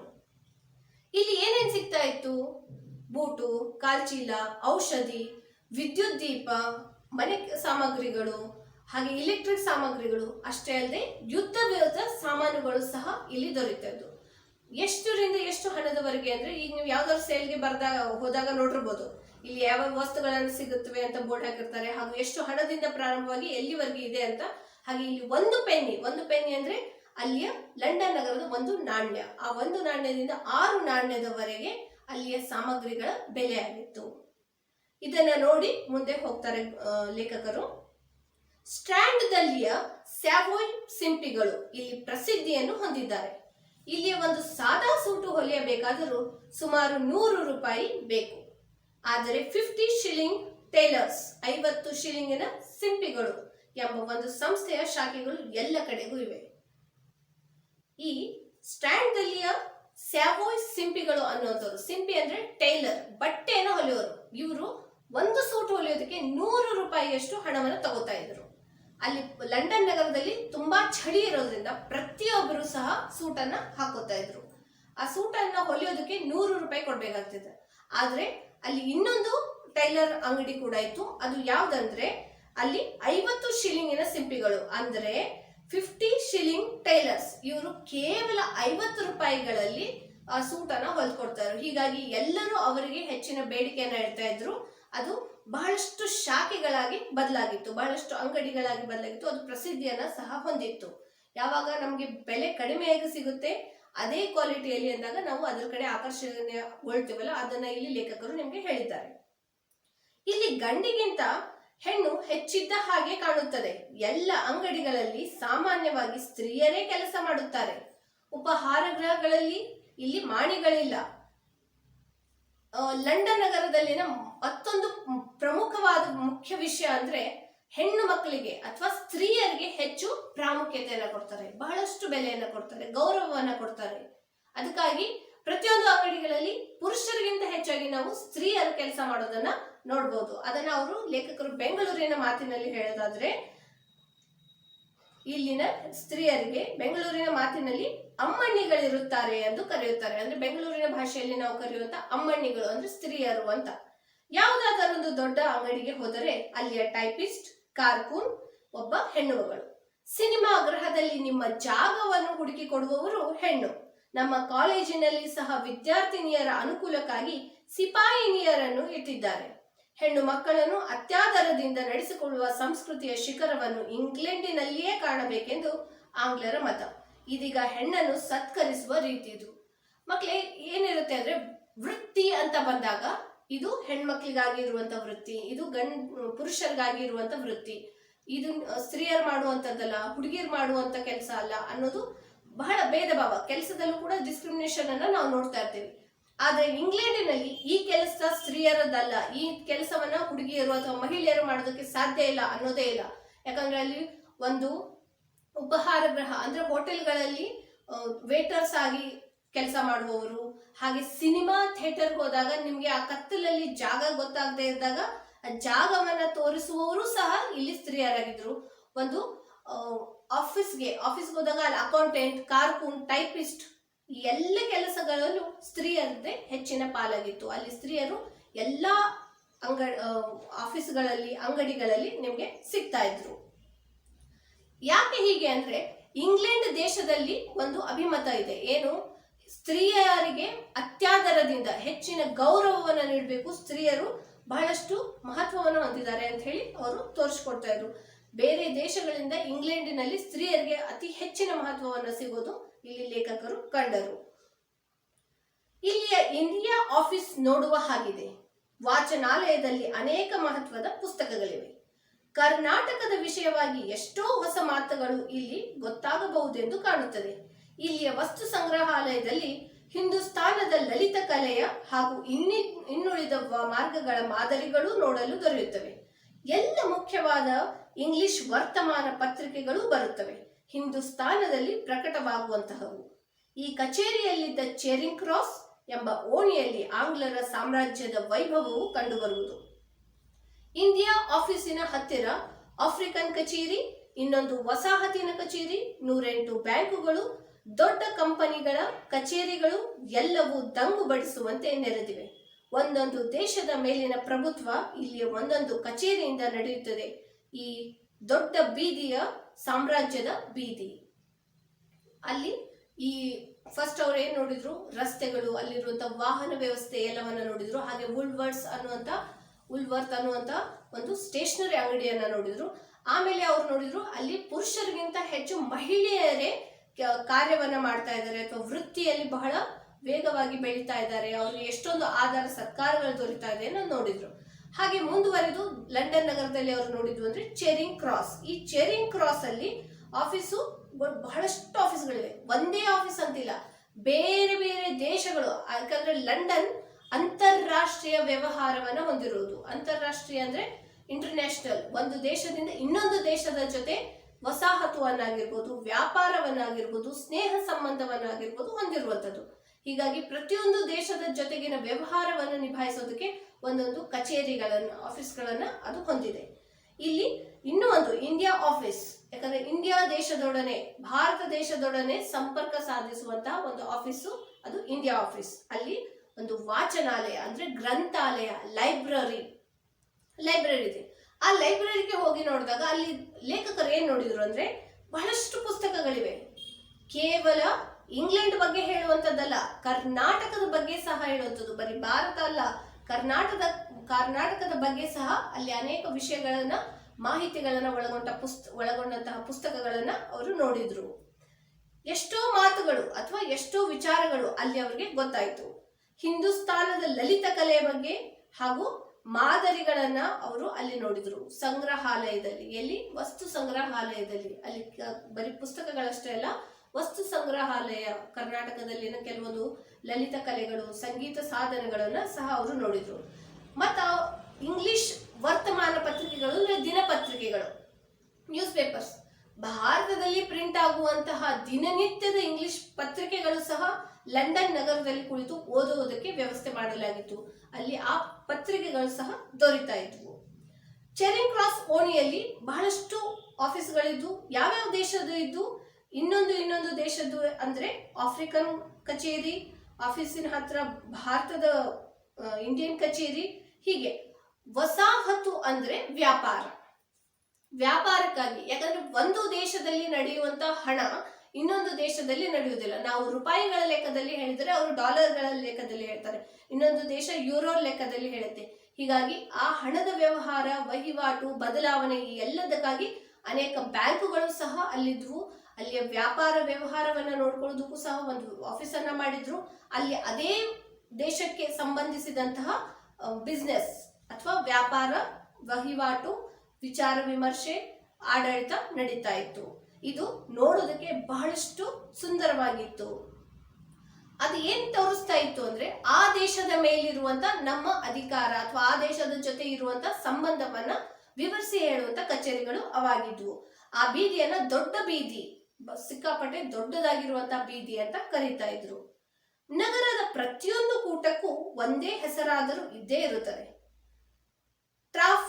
ಟ್ರಾಫಲ್ಗಾರ್ ಸ್ಕ್ವೇರ್ ಎಂಬಲ್ಲಿ ನೆಲ್ಸನ್ ಅವರ ಮೂರ್ತಿ ಇದೆ. ಈ ಶಿಲಾಮೂರ್ತಿಯ ಕೆಳಗೆ ಬದಿಗೆ ಅವನ ಜೀವನದಲ್ಲಿಯ ಮಹತ್ವದ ಸನ್ನಿವೇಶಗಳನ್ನು ಕಲ್ಲಿನಲ್ಲಿ ಅರಳಿಸಿದ್ದಾರೆ. ಇಲ್ಲಿಂದ ತುಸು ದೂರಕ್ಕೆ ವೆಲ್ಲಿಂಗ್ಟನ್ನ ಶಿಲಾಪ್ರತಿಮೆ. ಬೀದಿ ಬೀದಿಗೆ, ಮೂಲೆ ಮೂಲೆಗೆ ಇತಿಹಾಸ ಪ್ರಸಿದ್ಧ ಪುರುಷರು, ತಮ್ಮ ದೇಶಕ್ಕಾಗಿ ಜೀವನವನ್ನು ಲೆಕ್ಕಿಸದೆ ದುಡಿದವರು ನಿಂತು ಕೈಯೆತ್ತಿ ನಿಮ್ಮ ದೇಶದ ಗೌರವವನ್ನು ಕಾಯಿರಿ, ಇದು ದೊಡ್ಡದಾದ ರಾಷ್ಟ್ರ ಎಂದು ಹೇಳುತ್ತಿರುವಂತೆ ತೋರುತ್ತದೆ. ಹೆಜ್ಜೆ ಹೆಜ್ಜೆಗೆ ಇತಿಹಾಸದ ಅಡಿಗಲ್ಲುಗಳು ದೊರೆಯುತ್ತವೆ. ಅಂದ್ರೆ ಮಕ್ಕಳೇ, ಇದು ಏನ್ ಹೇಳ್ತಾ ಇದ್ದಾರೆ ಅಂದ್ರೆ ಇತಿಹಾಸ ಅನ್ನೋದು ಪ್ರತಿಯೊಂದು ರಾಷ್ಟ್ರಕ್ಕೂ ಇದೆ. ಭಾರತಕ್ಕಷ್ಟೇ ಅಲ್ಲ, ಪ್ರತಿಯೊಂದು ರಾಷ್ಟ್ರಕ್ಕೂ ತನ್ನದೇ ಆದ ಒಂದು ಹೋರಾಟಗಳಿರುತ್ತವೆ, ತನ್ನದೇ ಆದ ಒಂದು ದಂಗೆಗಳಿರುತ್ತವೆ, ತನ್ನದೇ ಆದ ಒಂದು ಸ್ವಾತಂತ್ರ್ಯ ಹೋರಾಟ ಆಗಿರ್ಬೋದು ಅಥವಾ ಆತಂಕಕಾರಿ ವಿಷಯಗಳು, ಪ್ರತಿಯೊಂದು ಇದ್ದೇ ಇರುತ್ತೆ. ಆ ದೇಶಕ್ಕೆ ಅಥವಾ ಆ ರಾಷ್ಟ್ರಕ್ಕೆ ಅನುಗುಣವಾಗಿ ಅದರ ಇತಿಹಾಸ ಇರುತ್ತೆ. ಆ ದೇಶದಲ್ಲೂ ಬಹಳಷ್ಟು ಜನ ಹೋರಾಟವನ್ನ ಮಾಡಿದವರು ಇದ್ದಾರೆ. ಆ ದೇಶದ ಉನ್ನತಿಗಾಗಿ, ಅಷ್ಟೊಂದು ಅಭಿವೃದ್ಧಿ ಹೊಂದೋದಕ್ಕಾಗಿ ಬಹಳಷ್ಟು ಮಹನೀಯರು ಹೋರಾಟ ಮಾಡಿರ್ತಾರೆ. ಇಲ್ಲಿ ಪ್ರತಿಯೊಂದು ಕೂಟ ಅಂದ್ರೇನು, ರಸ್ತೆಗಳು ಸೇರುವಂತ ಸರ್ಕಲ್ಗೆ ಕೂಟ ಅಂತ ಕರೀತಾರೆ. ಬೇರೆ ಬೇರೆ ಬೀದಿಗಳು ಬಂದು ಸೇರುವಂತ ಒಂದು ಸರ್ಕಲ್. ಆ ಕೂಟಕ್ಕೆ ಒಂದಾದ್ರೂ ಹೆಸರಿರುತ್ತೆ. ನಮ್ಮ ಭಾರತದಲ್ಲಿ ನಾವು ನೋಡ್ಬೋದು, ನಮ್ಮ ಊರಲ್ಲಿ Chennamma circle, Sangolli Rayanna circle, Bendre circle, ಈ ತರ ಬೇರೆ ಬೇರೆ ಸರ್ಕಲ್ಗಳಿಗೆ ಹೆಸರನ್ನ ಕೊಟ್ಟಿರ್ತಾರೆ. ಅಥವಾ ಯಾರು ಕಲಾವಿದರ ಹೆಸರುಗಳನ್ನ, ಡಾಕ್ಟರ್ ರಾಜ್ಕುಮಾರ್ ರಸ್ತೆ, ಬೀದಿ, ಸರ್ಕಲ್ ಅಂತ ಹೇಳಿ ಈ ತರ ಹೆಸರುಗಳನ್ನ ಕೊಟ್ಟಿರ್ತಾರಲ್ಲ, ಹಾಗೆ ಅವರು ಸಹ ಪ್ರತಿಯೊಂದು ಕೂಟಕ್ಕೂ ಒಂದೊಂದು ಹೆಸರುಗಳನ್ನ ಕೊಟ್ಟಿದ್ರು. ಹಾಗೆ ಟ್ರಾಫಲ್ಗಾರ್ ಸ್ಕ್ವೇರ್, ಇಲ್ಲಿ ಟ್ರಾಫಲ್ಗಾರ್ ಅನ್ನೋ ಹೆಸರನ್ನ ಕೊಟ್ಟಿರುವಂತ ಆ ಸ್ಕ್ವೇರ್ಗೆ ಟ್ರಾಫಲ್ಗಾರ್ ಸ್ಕ್ವೇರ್ ಅಂತ ಕರೆದಿದ್ರು. ಅಲ್ಲಿ ನೆಲ್ಸನ್ ಮಂಡೇಲಾ ಅವರ ಮೂರ್ತಿಯನ್ನ ಕೆತ್ತಲಾಗಿತ್ತು. ಬರೀ ಮೂರ್ತಿಯನ್ನ ಕೆತ್ತಿ ಬಿಟ್ಟಿರ್ಲಿಲ್ಲ, ಅದರ ಕೆಳಗಡೆ ಅವರು ಮಾಡಿರುವಂತ ಸಾಧನೆಗಳು ಅಥವಾ ಅವರು ಮಾಡಿರುವಂತ ಜೀವನದ ಮಹತ್ವದ ವಿಷಯಗಳು, ಹೋರಾಟಗಳ ಬಗ್ಗೆ ಕಲ್ಲಿನಲ್ಲಿ ಕೆತ್ತನೆಯನ್ನ ಮಾಡಲಾಗಿತ್ತು. ಅದರಿಂದ ಅವರು ಯಾರು, ಅವ್ರು ಏನೇನು ಸಾಧನೆ ಮಾಡಿದ್ರು, ಅವರು ನಮ್ಮ ದೇಶಕ್ಕೆ ಎಷ್ಟು ಪ್ರಾಮುಖ್ಯತೆಯನ್ನು ಹೊಂದಿದ್ದಾರೆ ಅನ್ನೋದು ಅದರಿಂದ ಜನಗಳಿಗೆ ತಿಳಿಯುವಂತೆ ಮಾಡಿದ್ರು. ಅಲ್ಲಿಂದ ಇನ್ನೂ ಸ್ವಲ್ಪ ಮುಂದಕ್ಕೆ ಹೋದ ನಂತರ ವೆಲ್ಲಿಂಗ್ಟನ್ ಅವರ ಪ್ರತಿಮೆ ಇತ್ತು. ಶಿಲಾ ಪ್ರತಿಮೆ ಅಂದ್ರೆ ಕಲ್ಲಿನ ಪ್ರತಿಮೆ, ಶಿಲೆ ಅಂದ್ರೆ ಕಲ್ಲಿನ ಪ್ರತಿಮೆಗಳನ್ನು ಕೆತ್ತಿದ್ರು. ಹೀಗೆ ಬೀದಿಗಳಲ್ಲೂ ಸಹ ಇತಿಹಾಸದಲ್ಲಿ ಪ್ರಸಿದ್ಧಿಯನ್ನ ಪಡೆದಂತಹ ಮಹಾನ್ ವ್ಯಕ್ತಿಗಳ ಪ್ರತಿಮೆಗಳಿರ್ತಾ ಇತ್ತು. ಅದರ ಕೆಳಗಡೆ ಅವ್ರು ಮಾಡಿರುವಂತಹ ಸಾಧನೆಗಳು, ಅವ್ರು ಮಾಡಿರುವಂತಹ ಕಾರ್ಯಗಳು, ಅವರ ಪ್ರಾಮುಖ್ಯತೆ ಏನಿತ್ತು, ಈಗಲೂ ಸಹ ನಾವು ಅವ್ರನ್ನ ಯಾವುದಕ್ಕಾಗಿ ನೆನೆಸ್ಕೋಬೇಕು ಅನ್ನೋದನ್ನ ಅವರು ಬರೆದಿಟ್ಟಿರ್ತಾ ಇದ್ರು. ಇನ್ನೊಂದು, ಆ ಜನರಿಗೆ ಹೇಗೆ ಅನಿಸ್ತಾ ಇತ್ತು ಅಂದ್ರೆ, ಅವರೆಲ್ಲ ನೋಡಿ, ನಾವು ಈ ರಾಷ್ಟ್ರಕ್ಕಾಗಿ ಇಷ್ಟೊಂದು ಹೋರಾಟವನ್ನ ಮಾಡಿದ್ದೀವಿ, ಈ ರಾಷ್ಟ್ರಕ್ಕಾಗಿ ಇಷ್ಟೊಂದು ದುಡಿದಿದ್ದೇವೆ, ನಿಮ್ಗೆ ಇಷ್ಟು ಸುಂದರವಾದ ರಾಷ್ಟ್ರವನ್ನ ಕೊಟ್ಟಿದ್ದೇವೆ. ಹೇಗೆ ನಮ್ಮ ಭಾರತವನ್ನ ಅನೇಕ ಸ್ವಾತಂತ್ರ್ಯ ಹೋರಾಟಗಾರರು ತಮ್ಮ ಜೀವ ಕೊಟ್ಟು ನಮಗೆ ಸ್ವಾತಂತ್ರ್ಯವನ್ನ ಕೊಟ್ಟರು, ಅದನ್ನ ನಾವು ಹೇಗೆ ಉಳಿಸ್ಕೋಬೇಕು, ಬೆಳೆಸ್ಕೋಬೇಕು ಅನ್ನೋದಿರುತ್ತೆ. ಹಾಗೆ ಅಲ್ಲಿಯ ಈ ಮಹಾನ್ ವ್ಯಕ್ತಿಗಳ ಪ್ರತಿಮೆಗಳು ಸಹ ಹೇಳ್ತಾ ಇದ್ವು ಏನೋ ಅಲ್ಲಿ ಜನರಿಗೆ, ನೋಡಿ ನಿಮ್ಮ ರಾಷ್ಟ್ರ ಇದು ಸುಂದರವಾದ ರಾಷ್ಟ್ರ, ಈ ರಾಷ್ಟ್ರ ನಿಮ್ಮ ಕೈಯಲ್ಲಿದೆ, ಇದನ್ನ ನೀವು ಇದರ ಗೌರವವನ್ನ ಕಾಪಾಡ್ಕೊಂಡು ಹೋಗಿ, ಇದನ್ನ ಉಳಿಸಿ ಬೆಳೆಸಿ ಅಂತ ಆ ಪ್ರತಿಮೆಗಳು ಹೇಳ್ತಾ ಇದ್ದೇವೆ ಏನೋ ಅನ್ನೋ ತರ ಲೇಖಕರಿಗೆ ಭಾಸವಾಗುತ್ತದೆ. ಮುಂದೆ ಬೀದಿಯಲ್ಲಿ ಲಕ್ಷಾನುಲಕ್ಷ ಜನರು ತಿರುಗಾಡುತ್ತಿರುತ್ತಾರೆ, ಅವಸರದಿಂದ ಓಡುತ್ತಾರೆ. ಟೈಮ್ ಈಸ್ ಮನಿ. ಹೊತ್ತೇ ಹಣ. ಇದು ಅಕ್ಷರಶಃ ವಿಲಾಯತೆಯಲ್ಲಿ ನಿಜವಾಗಿದೆ. ಇಲ್ಲಿಯ ಹೆಣ್ಣು ಮಕ್ಕಳ ಟೊಪ್ಪಿಗೆಯನ್ನು ಕುತೂಹಲದಿಂದ ನೋಡಿದೆ. ಒಂದು ಟೊಪ್ಪಿಗೆಯಂತೆ ಇನ್ನೊಂದಿರುವುದಿಲ್ಲ. ಸಿಕ್ಕಿಸಿದ ಪುಚ್ಛವಾದರೂ ಕನಿಷ್ಠ ಪಕ್ಷಕ್ಕೆ ಬೇರೆಯಾಗಿರುತ್ತದೆ. ಕೋಟ್ಯಾವಧಿ ಟೊಪ್ಪಿಗೆಗಳನ್ನು ಬೇಕಾದರೆ ಪರೀಕ್ಷಿಸಿ ಇದನ್ನು ಮನಗಾಣಬಹುದು. ಮನುಷ್ಯನಂತೆಗೆ ಟೊಪ್ಪಿಗೆಯಲ್ಲವೇ, ಒಬ್ಬ ಮನುಷ್ಯನಂತೆ ಇನ್ನೊಬ್ಬಳಿಲ್ಲ. ಆ ಬೀದಿಯಲ್ಲಿ, ಲಂಡನ್ ನಗರದ ಬೀದಿಗಳಲ್ಲಿ ಯಾರು ಸುಮ್ಮನೆ ಕುತ್ಕೊಂಡು ಕಾಲಹರಣ ಮಾಡೋದಾಗಿರ್ಬೋದು, ಅಥವಾ ಮಾತನಾಡ್ತಾ ಎಲ್ಲೋ ಸರ್ಕಲ್ ಅಲ್ಲಿ ನಿಂತಿರೋದಾಗಿರ್ಬೋದು ನಮ್ಗೆ ನೋಡೋದಕ್ಕೆ ಸಿಗುವುದಿಲ್ಲ. ಯಾಕಂದ್ರೆ ಅಲ್ಲಿ ವ್ಯಕ್ತಿಗಳು ಬಹಳಷ್ಟು ಕ್ರಿಯಾಶೀಲರು, ಕೆಲಸದ ಬಗ್ಗೆ ಅತಿ ಹೆಚ್ಚು ಆಸಕ್ತಿಯನ್ನ ಹೊಂದಿರುವಂತವ್ರು, ಅವರು ಟೈಮ್ಗೆ ತುಂಬಾ ಪ್ರಾಮುಖ್ಯತೆಯನ್ನ ಕೊಡುವಂತವ್ರು. ಹೀಗಾಗಿ ಟೈಮ್ ಈಸ್ ಅ ಮನಿ, ಸಮಯದ ಮಹತ್ವ ತಿಳಿದವರು, ಸಮಯವೇ ಹಣದ ಹಾಗೆ, ಒಮ್ಮೆ ಬಳಸಿದರೆ ಮತ್ತೆ ಸಿಗುವುದಿಲ್ಲ ಅನ್ನೋ ಮಹತ್ವವನ್ನ ತಿಳಿದುಕೊಂಡಂತವ್ರು. ಹೀಗಾಗಿ ಬಹಳ ವೇಗವಾಗಿ, ಅವಸರವಾಗಿ ದಿನವೂ ಹರಿಬರಿಯಲ್ಲಿ ಅವರು ಇರ್ತಾ ಇದ್ರು. ಅವರ ಕರ್ತವ್ಯದಕ್ಕೆ ಯಾವುದೇ ರೀತಿಯ ಚ್ಯುತಿ ಬಾರದಂತೆ ಅವರು ಕೆಲಸವನ್ನ ಮಾಡ್ತಾ ಇದ್ರು. ಅಷ್ಟೇ ಅಲ್ಲದೆ ಅಲ್ಲಿಯ ಸ್ತ್ರೀಯರ ಬಗ್ಗೆ ಹೇಳ್ತಾರೆ. ಚಳಿಗೆ ಹೇಗೆ ಕೋಟನ್ನ ಧರಿಸ್ತಾರೆ, ಹಾಗೆ ಟೊಪ್ಪಿಗೆಗಳನ್ನ ಧರಿಸ್ತಾ ಇದ್ರು. ಒಬ್ಬ ಸ್ತ್ರೀ ಧರಿಸಿದಂತಹ ಟೊಪ್ಪಿಗೆ ತರ ಇನ್ನೊಬ್ಬ ಸ್ತ್ರೀಯ ಟೊಪ್ಪಿಗೆ ಇರ್ತಾ ಇರ್ಲಿಲ್ಲ. ಕನಿಷ್ಠ ಪಕ್ಷ ಆ ಟೊಪ್ಪಿಗೆಗೆ ಚುಚ್ಚಿರುವಂತ ಗರಿಗಳು, ಪುಚ್ಚಗಳು ಅಂದ್ರೆ ಕ್ವಿಲ್ಸ್, ಆ ಗರಿಗಳಾದ್ರೂ ಬದಲಾವಣೆಯನ್ನ ಹೊಂದಿರ್ತಿತ್ತು. ಬೇರೆ ಮಾದರಿಯನ್ನ, ಬೇರೆ ಬಣ್ಣವನ್ನ ಅಥವಾ ಬೇರೆ ಒಂದು ಸ್ಟೈಲ್ ಅನ್ನ ಹೊಂದಿರ್ತಾ ಇತ್ತು. ಹೀಗೆ ಪ್ರತಿಯೊಬ್ಬರ ಟೊಪ್ಪಿಗೆಗಳು ಬದಲಾಗಿ ಇರ್ತಾ ಇತ್ತು. ಇದು ಅವರು ಯಾವುದಕ್ಕೆ ಹೋಲಿಸಿದ್ದಾರೆ ಅಂದ್ರೆ, ಒಬ್ಬ ಸ್ತ್ರೀ ಅಂತೆ ಇನ್ನೊಬ್ಬ ಸ್ತ್ರೀ ಅಥವಾ ಒಬ್ಬ ಮನುಷ್ಯರಂತೆ ಇನ್ನೊಬ್ಬ ಮನುಷ್ಯ ಇರುವುದಿಲ್ಲ. ಹಾಗೆ ಇಲ್ಲಿ ಕೂಡ ನೀವು ಎಷ್ಟೇ ಟೊಪ್ಪಿಗೆಗಳನ್ನ ಬೇಕಿದ್ರೆ ಪರೀಕ್ಷಿಸಬಹುದು, ನೀವೇ ಪರೀಕ್ಷೆ ಮಾಡಿ ನೋಡ್ಕೋಬಹುದು. ಅಷ್ಟೊಂದು ಬದಲಾವಣೆ ಇತ್ತು ಆ ಟೊಪ್ಪಿಗೆಗಳಲ್ಲಿ ಅಂತ ಹೇಳ್ತಾ ಇದ್ದಾರೆ. ಸಮಯಕ್ಕೆ ಬೆಲೆ ಕೊಡುವುದನ್ನ ಹಾಗೂ ಅಲ್ಲಿಯ ಸ್ಟೈಲ್ ಅನ್ನ ವಿಲಾಯತದಲ್ಲಿ ಅಂದ್ರೆ ವಿದೇಶದಲ್ಲಿಯೇ ಹೆಚ್ಚು ನೋಡಬಹುದು. ಅಷ್ಟೊಂದು ಸುಂದರವಾದ ದೇಶ ಅದಾಗಿದೆ. ವೆಸ್ಟ್ ಮಿನಿಸ್ಟರ್ ಅಬೆ ಎಂಬ ಪ್ರಾರ್ಥನಾ ಮಂದಿರ ಕನಿಷ್ಠ 1000 ವರ್ಷದಷ್ಟು ಪುರಾತನವಾದ ಮಂದಿರ. ಕೆಲವೊಂದು ಭಾಗಗಳ ದುರಸ್ತಿಯನ್ನು ಬಿಟ್ಟರೆ ಇಂದಿಗೂ ಅಚ್ಚಳಿಯದೆ ಉಳಿದಿದೆ. ಇಲ್ಲಿ ಸಂತ ಸಾರ್ವಭೌಮರು ಮಲಗಿರುವರು, ಕವಿ ಪುಂಗವರು ಹೊರಗಿರುವರು. ಸತ್ತವರ ಸ್ಮಾರಕವೆಂದು ಇದಕ್ಕಿಂತ ಘನತರವಾದ ಮಂದಿರವು ಜಗತ್ತಿನಲ್ಲಿ ಇನ್ನೆಲ್ಲಿಯೂ ಇರಲಾರದು. ಕವಿಗಳು ಮುಂದೆ ಹೋಗಿ ನೋಡಿರುವಂತಹ ಒಂದು ಸುಂದರವಾದ ಸ್ಥಳ ಅಂದ್ರೆ ಒಂದು ಪ್ರಾರ್ಥನಾ ಮಂದಿರ. ಅದರ ಹೆಸರು ವೆಸ್ಟ್ ಮಿನಿಸ್ಟರ್ ಅಬೆ. ಈ ಪ್ರಾರ್ಥನಾ ಮಂದಿರ 1000 ವರ್ಷಗಳಷ್ಟು ಪುರಾತನವಾದುದು. ಅಲ್ಲಲ್ಲಿ ಕೆಲವೊಂದು ದುರಸ್ತಿ ಅಂದ್ರೆ ರಿಪೇರಿ ಇದ್ರೆ ಅದನ್ನ ಬಿಟ್ರೆ ಈ ಪುರಾತನ ಕಟ್ಟಡ ಎಷ್ಟು ಸುಂದರವಾಗಿ ಮತ್ತು ಎಷ್ಟು ಗಟ್ಟಿಯಾಗಿ ಭದ್ರವಾಗಿತ್ತು ಅನ್ನೋದು ಬಹಳ ಒಂದು ಆಶ್ಚರ್ಯ. ಯಾಕಂದ್ರೆ 1000 ವರ್ಷಗಳಷ್ಟು ಪುರಾತನವಾದರೂ ಇದು ಬಹಳ ಸುಂದರವಾಗಿ ಜನರನ್ನ, ಪ್ರವಾಸಿಗರನ್ನ ಆಕರ್ಷಿಸುವಂತ ಒಂದು ಸ್ಥಳವಾಗಿತ್ತು. ಇಲ್ಲಿ ಏನಿತ್ತು ಪ್ರಾರ್ಥನಾ ಮಂದಿರದಲ್ಲಿ ಅಂದ್ರೆ ಅಲ್ಲಿ ಬಹಳಷ್ಟು ಜನರ ಸಮಾಧಿ ಇತ್ತು. ಯಾರೊಬ್ಬ ಅವರು ಅಷ್ಟೊಂದು ಶ್ರೇಷ್ಠ ವ್ಯಕ್ತಿಗಳು, ಅವರ ಸಮಾಧಿ ಇಷ್ಟೊಂದು ಬೆಲೆ ಇದೆ ಅಂದ್ರೆ ಅಲ್ಲಿ ಬಹಳಷ್ಟು ಕವಿ ಪುಂಗವರಿದ್ರು, ಕವಿಗಳು, ಲೇಖಕರು. ಹಾಗೆ ಅವರೆಲ್ಲ ಅಲ್ಲಿ ಕುತ್ಕೊಂಡಿದಾರೇನೋ, ಆರಾಮಾಗಿ ಕುತ್ಕೊಂಡು ಒಬ್ಬರಿಗೊಬ್ರು ತಮ್ಮ ವಿಚಾರಗಳನ್ನ, ತಮ್ಮ ಜ್ಞಾನವನ್ನ ಹಂಚ್ಕೋತಾ ಇದಾರೇನೋ, ಚರ್ಚೆ ಮಾಡ್ತಾ ಇದಾರೇನೋ. ಸಾರ್ವಭೌಮರು ಅಂದ್ರೆ ರಾಜರು. ಅಮೆರಿಕ ಅಥವಾ ಲಂಡನ್ ನಗರ ಸಾರ್ವಭೌಮ ಪ್ರಜಾಪ್ರಭುತ್ವ ಹೊಂದಿರದಂತ ರಾಜನೇ ಶ್ರೇಷ್ಠ, ರಾಜ್ಯನೇ ಅಧ್ಯಕ್ಷೀಯ ಸರ್ಕಾರವನ್ನ ಹೊಂದಿರುವಂತದ್ದು. ಹೀಗಾಗಿ ಅಲ್ಲಿ ಆಳಿ ಹೋದಂತಹ ರಾಜರ ಸಮಾಧಿಗಳು, ಈ ಲೇಖಕರ ಸಮಾಧಿಗಳು, ಹಾಗೆ ಅದನ್ನ ಸತ್ತವರ ಸ್ಮಾರಕ ಅಂತಾನೆ ಕರಿಬಹುದು, ಪೂಜಾ ಮಂದಿರ ಅಂತ ಕರಿಬಹುದು. ಹೀಗೆ ಸಂತರು, ಅಲ್ಲಿ ಆಳಿ ಹೋದಂತಹ ಕೆಲವೊಬ್ರು ರಾಜರ ಅತಿ ಪ್ರಿಯ ವ್ಯಕ್ತಿಗಳು, ಇವರ ಎಲ್ಲರ ಸಮಾಧಿಗಳನ್ನ ಅಲ್ಲಿ ನಾವು ನೋಡ್ಬೋದಾಗಿತ್ತು. ಮುಂದೆ ಮತ್ತರ್ಥವೇ ಎಷ್ಟು ಗೋರಿ ಗುಂಪುಗಳು ಇಲ್ಲಿವೆ.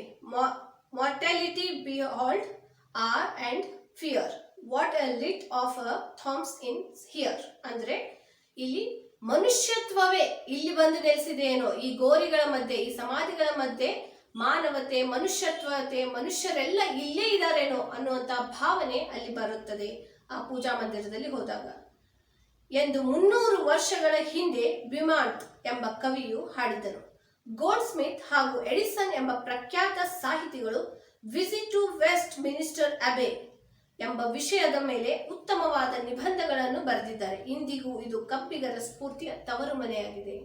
ಅಂದ್ರೆ ಏನ್ ಹೇಳ್ತಾ ಇದಾರೆ, ಬುಮ್ಯಾಟ್ ಏನ್ ಹೇಳಿದ, ಇಲ್ಲಿ ಮನುಷ್ಯತ್ವ ಅನ್ನೋದು ಅಥವಾ ಮನುಷ್ಯರು ಎಲ್ಲರೂ ಇಲ್ಲೇ ಇದಾರೇನಪ್ಪ ಈ ಪ್ರಾರ್ಥನಾ ಮಂದಿರದಲ್ಲಿ, ಸಮಾಧಿಗಳ ಮಧ್ಯೆ ಅಂತ ಹೇಳಿದ್ರೆ, ಇನ್ನೂ ಇಬ್ರು ಆದಂತಹ ಗೋಲ್ಡ್ ಸ್ಮಿತ್ ಮತ್ತು ಎಡಿಸನ್ ಅನ್ನೋ ಕವಿಗಳು ಏನ್ ಹೇಳ್ತಾ ಇದಾರೆ, ಒಮ್ಮೆ ಆದರೂ ಈ ವೆಸ್ಟ್ ಮಿನಿಸ್ಟರ್ ಅಬೆಯನ್ನ ಭೇಟಿ ಮಾಡಿ ಅಲ್ಲಿಯ ಒಂದು ಸೌಂದರ್ಯವನ್ನ, ಅಲ್ಲಿಯ ಶಾಂತತೆಯನ್ನ, ಅಲ್ಲಿಯ ಭಾವನೆಯನ್ನ ಅನುಭವಿಸಿ ನೋಡಿ ಅಂತ ಹೇಳಿದ್ದಾರೆ. ಆ ಸಂದರ್ಶನದ ಬಗ್ಗೆ ಅನೇಕ ಲೇಖನಗಳನ್ನು ಬರೆದಿದ್ದಾರೆ. ಅವು ಈಗಲೂ ಸಹ ಯಾರಿಗೆ, ಕಬ್ಬಿಗರು ಅಂದ್ರೆ ಕವಿಯ ತದ್ಭವ ರೂಪ ಕಬ್ಬ, ಈ ಕವಿಗಳಿಗೆ ಅದು ಸ್ಫೂರ್ತಿಯಾಗಿದೆ, ಇನ್ಸ್ಪಿರೇಷನ್ ಆಗಿದೆ. ಈ ಸದ್ಯದ ಪರಿಸ್ಥಿತಿಯಲ್ಲೂ ಅದೊಂದು ಇನ್ಸ್ಪಿರೇಷನಲ್ ಪ್ಲೇಸ್ ಅನ್ನೋದನ್ನ ಅವರು ಹೇಳಿದ್ದಾರೆ. ಹೊರಗಿನಿಂದ ಉತ್ತಮವಾಗಿ ಶೃಂಗರಿಸಿದ ಸಣ್ಣ ಬಾಗಿಲೊಂದು ಕಾಣುತ್ತದೆ. ಒಳಗೆ ಮಾತ್ರವೂ ಕಟ್ಟಡವು ಭವ್ಯವಾಗಿದೆ. ನಾವು ಹೋದಾಗ ಪಾದ್ರಿಯು ಪ್ರಾರ್ಥನೆಯನ್ನು ಓದುತ್ತಿದ್ದರು. ಕೇಳಲೆಂದು 100 ಜನರು ನೆರೆದಿದ್ದರು. ಸರ್ಕಾರಿ ಡಾಕ್ಟರರಂತೆ ಇಲ್ಲಿ ಸರ್ಕಾರಿ ವೈದಿಕರೂ ಇರುತ್ತಾರೆ. ಜನರ ಆತ್ಮಗಳ ಆರೋಗ್ಯವನ್ನು ಕಾಯುವುದೇ ಅವರ ಕೆಲಸ. ಇದು ಎಷ್ಟರ ಮಟ್ಟಿಗೆ ಸಾಧಿಸುವುದೋ ದೇವರೇ ಬಲ್ಲ. ಬಹು ಜನರು ಪ್ರಾರ್ಥನೆಗಿಂತ ಪ್ರಾರ್ಥನಾ ಮಂದಿರವನ್ನು ನಮ್ಮಂತೆ ನೋಡಲು ಬಂದಿದ್ದರೆಂದು ತೋರಿತು. ಪಾದ್ರಿಯ ಪ್ರಾರ್ಥನೆಯು ಮುಗಿದೊಡನೆ ದುಡು ತಮ್ಮ ತಮ್ಮ ಮನಸ್ಸೆಳೆದು ಮೂಲಿಗೆ ಅವರು ಸಾಗಿದರು. ಸಾಗುವ ಹಾದಿಯ ಎಡಬಲಕ್ಕೂ ರಾಜಕಾರಣ ಚತುರರ ಶಿಲಾಮೂರ್ತಿಗಳಿವೆ. ಮೊದಲು ಕಣ್ಣಿಗೆ ಬೀಳುವ ದೃಶ್ಯವೇ ಇದು. ಆ ಪ್ರಾರ್ಥನಾ ಮಂದಿರ ಹೇಗಿತ್ತು ಅನ್ನೋದನ್ನ ವರ್ಣಿಸ್ತಾ ಇದ್ದಾರೆ. ಒಂದು ಚಿಕ್ಕದಾದ, ಬಹಳಷ್ಟು ಶೃಂಗಾರ ಮಾಡಿರುವಂತಹ ಸುಂದರವಾದ ಒಂದು ಬಾಗಿಲು. ಆ ಚಿಕ್ಕ ಬಾಗಿಲಿದೆ ಅಂತ ಹೇಳಿ ಅದು ಒಳಗಡೆನೂ ಕೂಡ ಸಣ್ಣದಾದ ಒಂದು ಕಟ್ಟಡ ಇರ್ಬೋದು ಅನ್ಕೊಂಡು ಒಳಗಡೆ ಹೋದ್ರೆ ಇಲ್ಲ, ತುಂಬಾ ಭವ್ಯವಾದ, ತುಂಬಾ ವಿಶಾಲವಾದ, ದೊಡ್ಡದಾದ ಒಂದು ಅದು ಪ್ರಾರ್ಥನಾ ಮಂದಿರ. ಅಲ್ಲಿ ಇವರು ಲೇಖಕರು ಭೇಟಿ ನೀಡಿದಾಗ ಪಾದ್ರಿಗಳು ಅಂದ್ರೆ ಕ್ರಿಶ್ಚಿಯನ್ ಫಾದರ್ಸ್ಗಳು ಅವರು ಏನ್ ಮಾಡ್ತಾ ಇದ್ರು, ಪ್ರಾರ್ಥನೆಯನ್ನ ಓದ್ತಾ ಇದ್ರು. ಅದರ ಜೊತೆಗೆ ಬಂದಂತ ಜನರು ಆ ಪ್ರಾರ್ಥನೆಯಲ್ಲಿ ಭಾಗವಹಿಸಿದ್ರು. ಅವ್ರ ಕೆಲಸ ಏನು ಅಂದ್ರೆ ಜನರ ಆರೋಗ್ಯವನ್ನ ಕಾಯೋದು. ಯಾವ ತರ ಆರೋಗ್ಯವನ್ನ ಕಾಯೋದು? ಅವ್ರೇನ್ ಡಾಕ್ಟರ್ಸಾ? ಅಲ್ಲ, ಅವರು ಪಾಸಿಟಿವ್ ವೈಬ್ಸ್ ಅನ್ನ ಕ್ರಿಯೇಟ್ ಮಾಡುದು. ಆ ಜನರಲ್ಲಿ ಡಿಪ್ರೆಷನ್ ಆಗಿರುವಂತ ಜನರಿಗೆ ಅಥವಾ ನಿರಾಶೆಗೊಂಡ ಜನರಿಗೆ ಒಂದು ಪಾಸಿಟಿವ್ ಥಿಂಕಿಂಗ್ ಅನ್ನ, ಸಕಾರಾತ್ಮಕ ಗುಣಗಳನ್ನ ಬೆಳೆಸ್ಕೊಳ್ಳೋದಕ್ಕೆ ಅವಕಾಶ ಮಾಡಿಕೊಡೋದು, ಅವರ ತಪ್ಪಿಗೆ ಯಾವ ರೀತಿ ಸುಧಾರಣೆ ಮಾಡ್ಕೋಬೇಕು, ಯಾವ ರೀತಿ ಜೀವನದಲ್ಲಿ ನಡ್ಕೋಬೇಕು ಅನ್ನೋದು ಹೇಳೋದಕ್ಕೆ. ಸರ್ಕಾರಿ ಡಾಕ್ಟರ್ ಹೇಗಿರುತ್ತಾರೆ ಹಾಗೆ ಇಲ್ಲಿ ಸರ್ಕಾರಿ ವೈದಿಕರು ಅಂದ್ರೆ ಪ್ರಾರ್ಥನಾ ಗುರುಗಳು ಇರ್ತಾ ಇದ್ರು. ಅವರ ಕೆಲಸನೇ ಅದಾಗಿತ್ತು. ಅಲ್ಲಿ ಎಷ್ಟೋ ಜನ ಪ್ರಾರ್ಥನೆ ಮಾಡೋದಕ್ಕೆ ಬಂದಿರೋಕ್ಕಿಂತ ಈ ರೀತಿ ಆ ಪ್ರಾರ್ಥನಾ ಮಂದಿರ ಸೌಂದರ್ಯವನ್ನ ನೋಡೋದಕ್ಕೆ ಬಂದಿರೋರು ಬಹಳಷ್ಟು ಜನ ಇದ್ರು ಅಂತ ಲೇಖಕರ ಅನಿಸ್ತು. ಹೇಗೆ ಪ್ರಾರ್ಥನೆ ಮುಗೀತೋ ಅಲ್ಲಿ ಏನ್ ಮಾಡಿದ್ರು, ತಮ್ಮ ತಮ್ಮ ಮನಸ್ಸಿಗೆ ಬಂದಂತ ಮೂಲೆಗಳಲ್ಲಿ ಅಂದ್ರೆ ಯಾವ ರೂಮ್ ಬೇಕು, ಎಲ್ಲಿ ಬೇಕು, ಯಾವುದನ್ನು ನೋಡ್ಬೇಕು ಅಂತ ಹೇಳಿ ಅವರು ವೀಕ್ಷಣೆಯನ್ನ ಮಾಡೋದಕ್ಕೆ ಶುರು ಮಾಡಿದ್ರು. ಮುಂದೆ ಈಗ ಎಡಗಡೆ ಹೋದ್ರೂ ಸಮಾಧಿಗಳಿದೆ, ಬಲಗಡೆ ಹೋದ್ರೂ ಸಮಾಧಿಗಳಿದೆ. ಆ ಸಮಾಧಿಗಳನ್ನ ನೋಡೋದು ಕೂಡ ಅಷ್ಟೇ ಸುಂದರವಾಗಿತ್ತು. ಸಮಾಧಿ ಅಥವಾ ಸ್ಮಶಾನಕ್ಕೆ ಹೋಗೋದಂದ್ರೆ ಎಲ್ರಿಗೂ ಭಯ, ಆದ್ರೆ ಆ ಸ್ಮಶಾನ ಅಥವಾ ಸಮಾಧಿಗಳಿರುವಂತಹ ಸ್ಥಳ ಹೇಗಿತ್ತು ಅಂದ್ರೆ ದೇವರು ಇರುವಂತಹ ಸ್ಥಳ ಅನ್ನೋ ತರ. ಅದಕ್ಕೆ ಅದನ್ನ ಪೂಜಾ ಮಂದಿರ ಅಂತ ಹೆಸರಿಸಲಾಗಿತ್ತು. ಮೊದಲು ಕಣ್ಣಿಗೆ ಬೀಳುವ ದೃಶ್ಯ ಅಂದ್ರೆ ರಾಜನಿಗಿಂತ ಕವಿಗಳಿಗೆ ಇವರೇ ಆಂಗ್ಲದ ಕೀರ್ತಿ ಧ್ವಜವನ್ನು ನಿಲ್ಲಿಸಿದವರೆಂದು ಇಲ್ಲಿಯವರ ಅಭಿಪ್ರಾಯ. ಪ್ರಾರ್ಥನೆಯು ನಡೆದಾಗ ನಾನು ಮೆಲ್ಲಗೆ ಒಳಗೆ ನುಸುಳು ಬಾಗಿಲ ಹತ್ತಿರದಲ್ಲಿಯೇ ನಿಂತಿದೆ. ಸಹಜವಾಗಿ ಮೇಲಕ್ಕೆ ಮೊರೆ ಎತ್ತಿ ನೋಡಲು ಅಲ್ಲಿ ಅರ್ಲ್ ಆಫ್ ಚಾಂಥಮ್ ಅನ್ನು ನನ್ನ ಕಡೆ ನೋಡುತ್ತಾ ನಿಂತಿದ್ದನು. ಹಾಗೆ ಎದುರಿಸಿ ದಿಟ್ಟಿಸಿ ನೋಡಿದೆ. ಗ್ಯಾಡ್ಸ್ಟನ್, ಮಾಲ್ಫ್, ಡಿಸ್ರೇಲಿ ಮೊದಲಾದವರು ಕಣ್ಣಿಗೆ ಬಿದ್ದರು. ಪ್ರಾರ್ಥನೆಯು ಮುಗಿದು ಇದೇ ಮೊದಲಾದ ಶಿಲಾಮೂರ್ತಿಗಳ ನಡುವೆ ಹಾಯ್ದು ಪಾದ್ರಿಯ ಆಸನದ ಕಡೆಗೆ ಹೋದೆ. ಅಲ್ಲಿ ಉತ್ತಮವಾದ ಕೆತ್ತನೆಯ ಕೆಲಸವು ಕಣ್ಣಿಗೆ ಬಿತ್ತು. ಬಂಗಾರದ ಬಣ್ಣವನ್ನು ಅದಕ್ಕೆ ಕೊಟ್ಟಿದ್ದರು. ಯಾವಾಗ ಇವರು ಲೇಖಕರು ಓದಿದ್ರು ಆಗ ಪ್ರಾರ್ಥನೆ ಶುರುವಾಗಿತ್ತು. ಅವರು ಪ್ರಾರ್ಥನೆ ಪ್ರಾರಂಭವಾದದ್ದನ್ನ ನೋಡಿ ಅಲ್ಲಿ ನಿಂತ್ಕೊಂಡು ನೋಡಿದ್ರು. ಆ ಪ್ರಾರ್ಥನೆ ಓದುತ್ತಿವ್ರ ಹತ್ರ ನೋಡಿದಾಗ ಅವರು ಸಹ ಇವರನ್ನ ನೋಡಿದ್ರು. ಇದು ಪ್ರಾರ್ಥನೆ ಮುಗಿದ ಮೇಲೆ ಬಹಳಷ್ಟು ಲೇಖಕರು, ಲಂಡನ್ ನಗರದಲ್ಲಿ ಅತಿ ಹೆಚ್ಚು ಶ್ರೇಷ್ಠ ಕವಿಗಳು ಅಂತ ಕರೆದಂತವರು, ರಾಜಕಾರಣಿಗಳು, ಎಲ್ಲರ ಸಮಾಧಿಗಳು ಅಲ್ಲಿತ್ತು. ಅಲ್ಲಿಯ ಜನರ ಅಭಿಪ್ರಾಯ ಏನಂದ್ರೆ ಈ ರಾಜಕಾರಣಿಗಳಿಗಿಂತಲೂ ಹೆಚ್ಚಿನ ಮಹತ್ವ ಲೇಖಕರಿಗಿದೆ, ಕವಿಗಳಿಗಿದೆ ಅನ್ನೋದು. ಯಾಕಂದ್ರೆ ಕವಿಗಳು ಬರೆಯುವಂತಹ ಕವನಗಳಾಗಿರ್ಬೋದು, ಲೇಖನಗಳಾಗಿರ್ಬೋದು ಜನರ ಮನಸ್ಸಿಗೆ ನೇರವಾಗಿ ಮುಟ್ಟುತ್ತವೆ. ಅವು ಅವರ ಭಾವನೆಗಳನ್ನು ಎಬ್ಬಿಸುತ್ತವೆ, ಜನರನ್ನ ಸ್ಪಂದಿಸುವಂತೆ ಮಾಡುತ್ತವೆ. ಈ ರೀತಿಯಾಗಿ ಕವಿಗಳಿಗೆ ಹೆಚ್ಚಿನ ಪ್ರಾಶಸ್ತ್ಯವನ್ನ ಅಲ್ಲಿಯ ಜನರು ನೀಡಿದ್ರು. ಮತ್ತೆ ಅಲ್ಲಿಯ ಮೂರ್ತಿಗಳ ಕೆತ್ತನೆ ಇಷ್ಟು ಸುಂದರವಾಗಿತ್ತು ಅಂದ್ರೆ ನಿಜವಾದ ಮೂರ್ತಿಗಳೇನೋ ಶಿಲಾ ಪ್ರತಿಮೆಗಳನ್ನು ನೋಡಿದಾಗ ಇದು ಎಷ್ಟು ಸುಂದರವಾದ ಪ್ರತಿಮೆ ಅನ್ನೋ ತರ ಇತ್ತು. ಅದಕ್ಕೆ ಬಂಗಾರದ ಬಣ್ಣ ಅಂದ್ರೆ ಗೋಲ್ಡನ್ ಕಲರ್ ಅನ್ನ ಅವರು ಬಳದಿದ್ರು. ಆಮೇಲೆ ನನಗೆ ಮುಖ್ಯವಾಗಿ ಬೇಕಾದ ಪೋಯೆಟ್ ಕಾರ್ನರ್, ಕವಿಗಳ ಮೂಲೆಗೆ ಹೋದೆ. ಮೊನ್ನೆ ತೀರಿಕೊಂಡ ಕಿಪ್ಲಿಂಗ್ ಕವಿಯ ಮೇಲೆ ಹಾಕಿದ ಕಲ್ಲು ಅಲ್ಲಿ ಕಣ್ಣಿಗೆ ಬಿತ್ತು. ಅದಕ್ಕೆ ತುಸು ದೂರದಲ್ಲಿಯೇ ಹಾರ್ಡಿಯೂ ಹೊರಗಿದ್ದನು. ಮ್ಯಾಕಾಲೆ, ಜಾನ್ಸನ್, ಗೋಲ್ಡ್ ಸ್ಮಿತ್, ಡ್ರಾಯ್ಡನ್ ಎಲ್ಲರಿಗೂ ಒಂದೊಂದು ಹಿಡಿ ಮಣ್ಣನ್ನು ನಾವು ಕೊಡುವಂತೆ ಒಂದೊಂದು ಕಲ್ಲನ್ನು ಇಲ್ಲಿ ಕೊಟ್ಟಿದ್ದಾರೆ. ಈ ಕಲ್ಲಿನ ಮೇಲೆ ಹಾಯ್ದಾಡುತ್ತಾ ನಾವು ಹೋಗುತ್ತೇವೆ. ಪ್ರತಿಯೊಂದು ಹೆಜ್ಜೆಯ ಬುಡಕ್ಕೆ ಬಿಜ್ಜೆಯ ಭಾರವನ್ನು ತುಳಿಯುತ್ತೇವೆ. ಅಡಿಗಡಿಗೆ ಇತಿಹಾಸವನ್ನು ದಾಟುತ್ತೇವೆ. ಎಂತ ವಿಚಿತ್ರ! ನಾನು ಹಾಯ್ದು ಹೋಗುವಾಗ ಒಂದು ಸಣ್ಣ ಕಲ್ಲು ಪಾಟಿಯ ಮೇಲೆ ಸಣ್ಣದಾದ ಅಕ್ಷರಗಳಿದ್ದವು. ತುಳಿಯುವಷ್ಟರಲ್ಲಿಯೇ ಅವು ನನ್ನ ಕಣ್ಣಿಗೆ ಬಿದ್ದವು. ಓದಿದೆ. ಓ ಅಪರೂಪ, ಬೆನ್ ಜಾನ್ಸನ್ ಎಂದಿತ್ತು. ಎಂತ ಪ್ರಖ್ಯಾತ ನಾಟಕಕಾರರನ್ನು ಕಾಲ್ತಳಕ್ಕೆ ಹಾಕಿ ತುಳಿಯುತ್ತಿದ್ದೇವಲ್ಲ ಎಂದುಕೊಂಡೆ. ಆ ಸಮಾಧಿಗಳಿರುವಂತಹ ಪೂಜಾ ಮಂದಿರದಲ್ಲಿ ನಮ್ಮ ಕವಿಗಳು ಹೋದಾಗ ಏನಾಯ್ತು, ಎಲ್ಲರ ಸಮಾಧಿಗಳ ನಡುವೆ ಹಾದು ಹೋಗ್ಬೇಕಾದ್ರೆ ಅವರು ಪ್ರತಿಯೊಂದನ್ನು ನೋಡ್ತಾ ಇದ್ರು. ಅದ್ರ ಮೇಲೆ ಬರೆದಂತ ಹೆಸರುಗಳನ್ನ, ಯಾರಿದ್ದಾರೆ, ಯಾರ ಸಮಾಧಿ ಇದು ಅಂತ. ಅಲ್ಲಿ ಪೋಯೆಟ್ಸ್ ಕಾರ್ನರ್ ಅಂದ್ರೆ ರಾಜಕಾರಣಿಗಳಿಗಾಗಿ ಒಂದು ಸ್ಥಳವನ್ನ ಮೀಸಲಿಡಲಾಗಿತ್ತು. ಹಾಗೆ ರಾಜರಿಗಾಗಿ ಒಂದು ಮೂಲೆ, ಪೋಯೆಟ್ಸ್ ಗಳಿಗಾಗಿ ಒಂದು ಮೂಲೆ, ಹೀಗೆ ಅವರ ಸಮಾಧಿಗಳಿದ್ದು. ಆ ಪೋಯೆಟ್ಸ್ ಕಾರ್ನರ್, ಯಾಕಂದ್ರೆ ಇವರು ಕೂಡ ಒಬ್ಬ ಪೋಯೆಟ್ ಆಗಿರೋದ್ರಿಂದ ಆ ಕಾರ್ನರ್ಗೆ ಹೋದಾಗ ಅಲ್ಲಿ ನೋಡ್ತಾರೆ ಬಹಳಷ್ಟು ಜನ ಕವಿಗಳು, ಶ್ರೇಷ್ಠ ಕವಿಗಳ ಸಮಾಧಿಗಳಿದ್ವು. ಮೆಕಾಲೆ, ಜಾನ್ಸನ್, ಗೋಲ್ಡ್ ಸ್ಮಿತ್, ಡ್ರಾಯ್ಡನ್ ಹೀಗೆ ಬಹಳಷ್ಟು ಜನರ ಸಮಾಧಿಗಳನ್ನ ಅವ್ರು ನೋಡಿದ್ರು. ನೋಡಿ ಸಂತೋಷವನ್ನ ಪಟ್ಟರು ಸಹ. ಯಾಕಂದ್ರೆ ಇಷ್ಟೊಂದು ಜನರ ಸಮಾಧಿಗಳನ್ನ ನೋಡೋ ಭಾಗ್ಯ ನನಗೆ ಸಿಕ್ತು ಅಂತ. ಆದ್ರೆ ಅಲ್ಲಿ ಅವ್ರಿಗೊಂದು ಸ್ವಲ್ಪ ಬೇಜಾರಿನ ಸಂಗತಿನೂ ಇತ್ತು. ಏನಂದ್ರೆ ನಾವು ಹೇಗೆ ಭಾರತದಲ್ಲಿ ಮಣ್ಣಾದವ್ರಿಗೆ ಮಣ್ಣನ್ನ ಹಾಕಿ ಮುಚ್ಚಿ ಬರುತ್ತೇವೆ, ಹಾಗೆ ಅಲ್ಲೆಲ್ಲರೂ ಒಂದೊಂದು ಕಲ್ಲುಗಳನ್ನ ಆ ಸಮಾಧಿಯ ಮೇಲೆ ಇಟ್ಟು ಬರ್ತಾ ಇದ್ರು. ಅವ್ರಿಗೆ ಒಂದು ರೀತಿಯ ನೆನಪಿಗಾಗಿ ಅಂತ ಹೇಳಿ. ಆದ್ರೆ ಇವರಿಗೇನು ಬೇಜಾರಿನ ಸಂಗತಿ ಅಂದ್ರೆ ಇಲ್ಲಿ ಇಷ್ಟೊಂದು ಜ್ಞಾನವಿರುವ ಜನರ ಸಮಾಧಿಯನ್ನ ನಾವು ತುಳಿದುಕೊಂಡು ನಡೆಸಬೇಕಾಗ್ತಾ ಇದೆ. ಅವರನ್ನ ಇಷ್ಟು ಶ್ರೇಷ್ಠ ಸಾಧನೆ ಮಾಡಿದವರನ್ನ ನಾವು ತುಳಿದು ದಾಟಿ ಹೋಗ್ತಾ ಇದ್ದೀವಿ ಅನ್ನೋದು ಸ್ವಲ್ಪ ಬೇಜಾರಿನ ಸಂಗತಿ ಕೂಡ ಆಗಿತ್ತು. ಹೀಗೆ ದಾಟುವಾಗ ಹೆಜ್ಜೆ ಇಡಬೇಕು ಅನ್ನೋದ್ರಲ್ಲಿ ಒಂದು ಸಮಾಧಿಯ ಮೇಲೆ ಬರೆದಂತಹ ಒಂದು ಅಪರೂಪದ ಒಂದು ಪದ ಏನಿಸ್ತು ಅಂದ್ರೆ ಅವ್ರಿಗೆ, ಓ ಅಪರೂಪ ಬೆನ್ ಜಾನ್ಸನ್ ಅನ್ನೋ ನಾಟಕಕಾರರ ಸಮಾಧಿ ಅದಾಗಿತ್ತು. ಅದರ ಮೇಲೆ ಇವರು ಕಾಲಿಟ್ಟು ದಾಟಬೇಕಾಗಿತ್ತು. ಅಪರೂಪದ ಕಲೆಯನ್ನ, ಬಹಳಷ್ಟು ಸುಂದರವಾದ ಸ್ಕಿಲ್ ಅನ್ನ ಹೊಂದಿರುವಂತಹ ಒಬ್ಬ ನಾಟಕಕಾರರ ಸಮಾಧಿಯನ್ನ ದಾಟಿ ನಾವು ಹೋಗ್ಬೇಕಾಗಿದೆಯಲ್ಲ, ಇದನ್ನ ನನ್ನ ಕಾಲ್ ಕೆಳಗೆ ತುಳಿಬೇಕಲ್ಲ ಅನ್ನೋದು ಅವ್ರಿಗೆ ಒಂದು ರೀತಿಯ ಬೇಜಾರಿನ ಸಂಗತಿಯಾಗಿತ್ತು. ಅದು ಯಾರ ಕಣ್ಣಿಗೂ ಸಹಜವಾಗಿ ಬೀಳದೆ ಆ ಶಿಲಾಮೂರ್ತಿಯು ಒಂದು ಮೂಲೆಯಲ್ಲಿತ್ತು. ಮನಿದು ಅದನ್ನು ನೋಡಿದೆ. ವರ್ಡ್ಸ್ವರ್ತನ ಅಲ್ಲಿ ತಪಶ್ಚರ್ಯಕ್ಕೆ ಕುಳಿತಿದ್ದನು. ವರ್ಡ್ಸ್ವರ್ತನಂತಹವರು ಅವರು ಮೂಲೆ ಗೊತ್ತಿ ಬಿಟ್ಟಿದ್ದಾರೆ.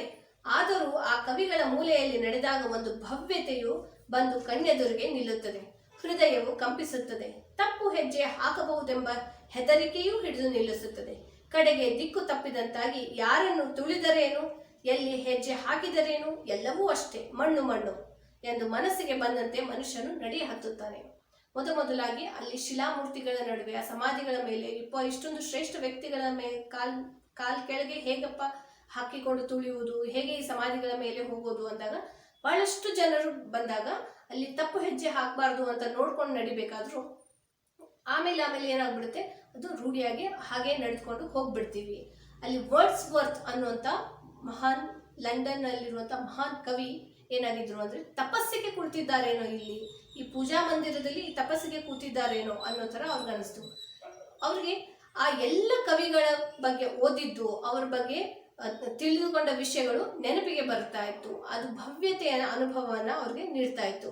ಅವರ ಹೃದಯ ಆ ಕವಿಗಳ ಬಗ್ಗೆ ಒಂದು ವಿಚಾರಧಾರೆಯನ್ನೇ ಹರಿಸ್ತಾ ಇತ್ತು. ಯಾಕಂದ್ರೆ ಇವರು ಕವಿಗಳು, ಇವರು ಭಾವನಾ ಜೀವಿಗಳು.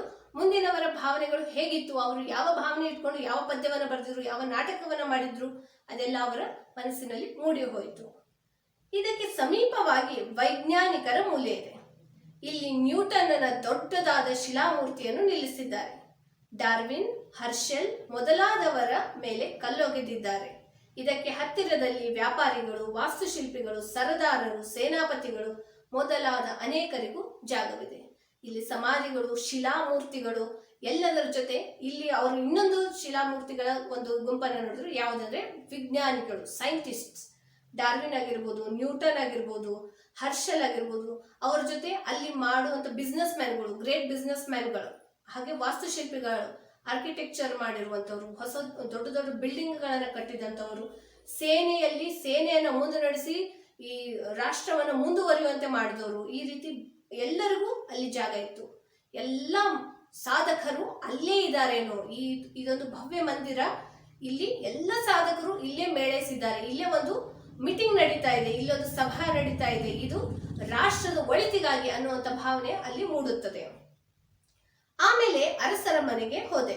ರಾಜದಂಡವೂ ಕಿರೀಟವೂ ನೆಲ ಕುರುಳಲೇಬೇಕು ಎಂಬುದು ನಿಜವಾಗಿದ್ದರೂ ಸತ್ತ ಮೇಲೆ ಅವರಿಗೊಂದು ವಿಶಿಷ್ಟ ಸ್ಥಾನವನ್ನು ಕಲ್ಪಿಸಿದ್ದಾರೆ. ಇದಕ್ಕೆ ರಾಯಲ್ ಚಾಪಲ್, ರಾಜ ವಿಭಾಗ ಎಂದು ಹೆಸರು. ಹೇಗೆ ಈ ಎಲ್ಲ ವ್ಯಕ್ತಿಗಳಿಗೂ ಒಂದು ಪೂಜಾ ಮಂದಿರ ಅಥವಾ ಸಮಾಧಿಗೆ ಮೂಲೆಯನ್ನ ಜಾಗವನ್ನು ಕೊಟ್ಟಿದ್ರು, ಹಾಗೆ ರಾಜ ವಿಭಾಗ, ರಾಜರಿಗಾಗಿ ಪ್ರತ್ಯೇಕ ವಿಭಾಗ ಇತ್ತು. ಎಲ್ಲರೂ ಸತ್ತು ಹೋಗೋದೆ ಅಥವಾ ಎಲ್ಲರೂ ಮಣ್ಣಾಗಿ ಹೋಗುವುದೇ, ಆದ್ರೂ ಸಹ ರಾಜನಿಗೆ ಒಂದು ವಿಶಿಷ್ಟ ಸ್ಥಾನ ಇರುತ್ತೆ. ಹೀಗಾಗಿ ರಾಜ ವಿಭಾಗ ಅಂತ ಮಾಡಿ ಅಲ್ಲಿ ಇರುವ ಅವರು ಆಳಿದಂತ ಸಿಂಹಾಸನ, ಅವರು ಹಿಡಿದುಕೊಂಡಂತ ದಂಡ ಅಂದ್ರೆ ಕೈಯಲ್ಲಿ ಹಿಡಿದುಕೊಳ್ಳುವಂತ ಕೋಲು, ಹಾಗೆ ಅವರು ಧರಿಸುತ್ತಿರುವಂತ ಕಿರೀಟ, ಇದೆಲ್ಲವನ್ನ ಅಲ್ಲಿಟ್ಟಿದ್ರು. ಅವ್ರಿಗೋಸ್ಕರ ಒಂದು ಪ್ರತ್ಯೇಕ ವ್ಯವಸ್ಥೆಯನ್ನ, ರಾಜಭವನವನ್ನ ಮಾಡಿದ್ರು. ಅದೇ ಪೂಜಾಗೃಹದಲ್ಲಿ ಮುಂದೆ ರಾಜಭವನವಿತ್ತು. ಬೆನ್ ಜಾನ್ಸನ್ ಅನ್ನು ಜನರು ತುಳಿದಾಡುತ್ತಾ ನಡೆಯುತ್ತಾರೆ. ಈ ರಾಜಮಂದಿರದಲ್ಲಿ ಸಿಂಹದೆದೆಯ ರಿಚರ್ಡ್, ಎರಡನೆಯ ಎಡ್ವರ್ಡ್, ಆಲ್ಫ್ ಆಫ್ ಸ್ಟಾಫೋರ್ಡ್, ರಾಣಿ ಎಲಿಜಬೆತ್, ಒಂದನೆಯ ಜೇಮ್ಸ್ ಮೊದಲಾದ ಅರಸಿಯರು ಹೊರಗಿದ್ದಾರೆ ಅಂದ್ರೆ ಮಲ್ಕೊಂಡಿದ್ದಾರೆ, ಕೂತ್ಕೊಂಡಿದ್ದಾರೆ. ಅವ್ರ ಶಿಲಾಶಾಸನ ಇದ್ರೆ ನಿಂತಿರುತ್ತೆ, ಅಥವಾ ಅವರು ಕೂತ್ಕೊಂಡ ಭಂಗಿಯಲ್ಲಿದ್ರೆ ಹಿಂದೆ ಬೆನ್ನಿಗೆ ಹೊರಗಿಕೊಂಡು ಕೂತ್ಕೊಂಡಿದ್ದಾರೆ, ಕೂತ್ಕೊಂಡಿದ್ದಾರೆ ಅಂತ ಅರ್ಥ, ಇಲ್ಲ ಮಲಗಿದ್ದಾರೆ ಅಂತ ಅರ್ಥ. ಅವ್ರ ಸಮಾಧಿಗಳಲ್ಲಿ ಆರಾಮವಾಗಿ ಅಷ್ಟೊಂದು ಹೆಸರು ಮಾಡಿದಂತಹ, ಅಷ್ಟೊಂದು ವರ್ಷಗಳವರೆಗೆ ರಾಜ್ಯವನ್ನು ಆಳಿದಂತಹ ರಾಜ ರಾಣಿಯರು ಸಹ ಅಲ್ಲಿ ನೆಮ್ಮದಿಯಾಗಿ ಮಲಗಿದ್ದಾರೆ. ಮುಖ್ಯತಃ ಗೋರಿಯ ಮೇಲೆ ಆ ವ್ಯಕ್ತಿಯು ಮಲಗಿಕೊಂಡಂತೆ ಮೂರ್ತಿಯನ್ನು ಕಡೆದಿದ್ದಾರೆ. ಈ ಗೋರಿಗಳ ನಡುವೆ ಹಾಯ್ದು ಅರಸರ ಪ್ರಾರ್ಥನಾ ಮಂದಿರಕ್ಕೆ ಹೋಗಬಹುದು. ಇಲ್ಲಿಯ ಕೆತ್ತನೆಯ ಕೆಲಸವೆಲ್ಲ ಬಂಗಾರದ ಬಣ್ಣದಲ್ಲಿಯೇ ಆಗಿವೆ. ಮಂದಿರದ ಹಿಂದೆ ಭವ್ಯವಾದ 7ನೇ ಹೆನ್ರಿಯ ಗೋರಿಯೂ ನಿಂತಿದೆ. ಈ ಪೂಜಾ ಮಂದಿರದಲ್ಲಿ ಆ ಸಮಾಧಿಗಳ ಮೇಲೆ ಅವರು ಮಲಗಿಕೊಂಡಿರೋ ತರ ಆ ಒಂದು ಮೂರ್ತಿಯನ್ನ ಕೆತ್ತಿದ್ದಾರೆ. ಅಂದ್ರೆ ಇಲ್ಲಿ ಇವರ ಮೂರ್ತಿ ಇದೆ, ಇಲ್ಲಿ ಇವರ ಸಮಾಧಿ ಇದೆ ಅನ್ನೋದನ್ನ ತೋರಿಸೋದಕ್ಕೆ ಅವ್ರು ಮಲಗಿಕೊಂಡಿರುವ ರೀತಿ ಆ ಮೂರ್ತಿಯನ್ನ ಅದ್ರ ಮೇಲೆ ಕೆತ್ತಿದ್ದಾರೆ. ಹಾಗೆ ಮುಂದೆ ಮತ್ತೆ ಅವು ಎಲ್ಲವೂ ಬಂಗಾರದ ಬಣ್ಣದಿಂದ ಮಾಡಲಾಗಿದ್ದಾವೆ. ಸುಂದರವಾಗಿ ಶೈನ್ ಇರುವಂತ ಗೋಲ್ಡನ್ ಕಲರ್ ಅನ್ನ ಅವರು ಬಳಸಿದ್ದಾರೆ. ಆ ಭವ್ಯ ಮಂದಿರದ ಹಿಂದ್ಗಡೆ ಹೋದಾಗ ಇನ್ನೊಂದು ಗೋರಿ, 7ನೇ ಹೆನ್ರಿಯ ಗೋರಿ ಕೂಡ ಅಲ್ಲಿ ನಾವು ಕಾಣಬಹುದು. ಸಾಮ್ರಾಟರ ರಾಜ್ಯಾಭಿಷೇಕವಾಗುವಾಗ ಅವರು ಸಿಂಹಾಸನದ ಮೇಲೆ ಒಂದು ಕಲ್ಲು ಪಾಟಿಯನ್ನು ಹಾಕುತ್ತಾರೆ. ಪಟ್ಟಾಭಿಷೇಕವಾಗುವಾಗ ಮಾತ್ರ ಸಾಮ್ರಾಟರು ಇದರ ಮೇಲೆ ಕೂಡಬೇಕು. ಆ ಶಿಲೆಯನ್ನು ಒಳಗೊಂಡ ಸಿಂಹಾಸನವು ವೆಸ್ಟ್ ಮಿನ್ಸ್ಟರ್ ಮಂದಿರದಲ್ಲಿಯ ಒಂದು ಭಾಗದಲ್ಲಿದೆ. ಸ್ಟೋನ್ ಆಫ್ ಸ್ಕೋನ್ ಎಂದು ಅದರ ಹೆಸರು. 3ನೇ ಎಡ್ವರ್ಡನು ಸ್ಕಾಟ್ಲೆಂಡಿನ ಅರಸರಿಂದ ಇದನ್ನು ಕಿತ್ತುಕೊಂಡು ಬಂದನಂತೆ. ಅಂದಿನಿಂದ ಎಲ್ಲ ಸಾಮ್ರಾಟರ ಅಭಿಷೇಕವು ಈ ಕಲ್ಲಿನ ಮೇಲೆಯೇ ಆಗಿದೆ. ಅದರಲ್ಲಿ ಯಾವ ಸಿದ್ಧಿ ಇದೆಯೋ, ಯಾವ ಮಂತ್ರವಿದೆಯೋ ನಾನರಿಯೆ. ಇಂಗ್ಲೆಂಡಿನ ಅತುಲ ವೈಭವವನ್ನು ನೋಡಿದರೆ ಇಂಥದೊಂದು ವಿಶೇಷವೇನಾದರೂ ಅದರಲ್ಲಿರಬೇಕೆನಿಸುತ್ತದೆ. ಸಾಮ್ರಾಟರು ಅಂದ್ರೆ ಆ ಲಂಡನ್ ನಗರವನ್ನು ಆಳಿ ಹೋದಂತಹ ರಾಜರುಗಳು ಪಟ್ಟಾಭಿಷೇಕ ಆಗ್ಬೇಕಾದ್ರೆ ಅಥವಾ ರಾಜನಾಗಿ ತಮ್ಮ ಅಧಿಕಾರವನ್ನು ಸ್ವೀಕರಿಸ್ಕೋಬೇಕಾದ್ರೆ ಒಂದು ಕಲ್ಲುಪಾಟಿ ಅಂದ್ರೆ ಸಿಂಹಾಸನ, ಕಲ್ಲಿನಿಂದ ನಿರ್ಮಿತವಾದ ಸಿಂಹಾಸನದ ಮೇಲೆ ಅವರನ್ನ ಪಟ್ಟಾಭಿಷೇಕವನ್ನ ಮಾಡಲಾಗ್ತಿತ್ತು ಅಥವಾ ಅವರಿಗೆ ಅಧಿಕಾರವನ್ನು ಹಸ್ತಾಂತರಿಸಲಾಗ್ತಿತ್ತು. ಅದರ ಹೆಸರು ಸ್ಟೋನ್ ಆಫ್ ಸ್ಕೋನ್ ಅಂತ ಹೇಳಿ. ಅದನ್ನು ಸಹ ಅಲ್ಲಿ ಮಂದಿರದಲ್ಲಿ ಒಂದು ಕೋಣೆಯಲ್ಲಿ ಇಟ್ಟಿದ್ದಾರೆ, ಒಂದು ಮೂಲೆಯಲ್ಲಿ ಇಟ್ಟಿದ್ದಾರೆ. ಅದನ್ನ ಆ ರಾಜ ಅವ್ರು ಏನ್ ಮಾಡ್ತಾರೆ, ವೆಸ್ಟ್ ಮಿನಿಸ್ಟರ್ ಮಂದಿರದಲ್ಲಿ ಇಡಲಾದ ಈ ಸ್ಟೋನ್ ಅನ್ನ 3ನೇ ಎಡ್ವರ್ಡ್ನು ಸ್ಕಾಟ್ಲೆಂಡಿನ ಅರಸರಿಂದ ಅಲ್ಲಿ ಸ್ಕಾಟ್ಲೆಂಡ್ನಿಂದ ಇಸ್ಕೊಂಡು ಅಥವಾ ಕದ್ಕೊಂಡು ಅಥವಾ ಕಿತ್ಕೊಂಡು ಬಂದಿದ್ದಾನೆ. ಅದ್ರ ಮೇಲೇನೆ ಪಟ್ಟಾಭಿಷೇಕ ಆಗ್ಬೇಕು ಅಂತ ಹೇಳಿ.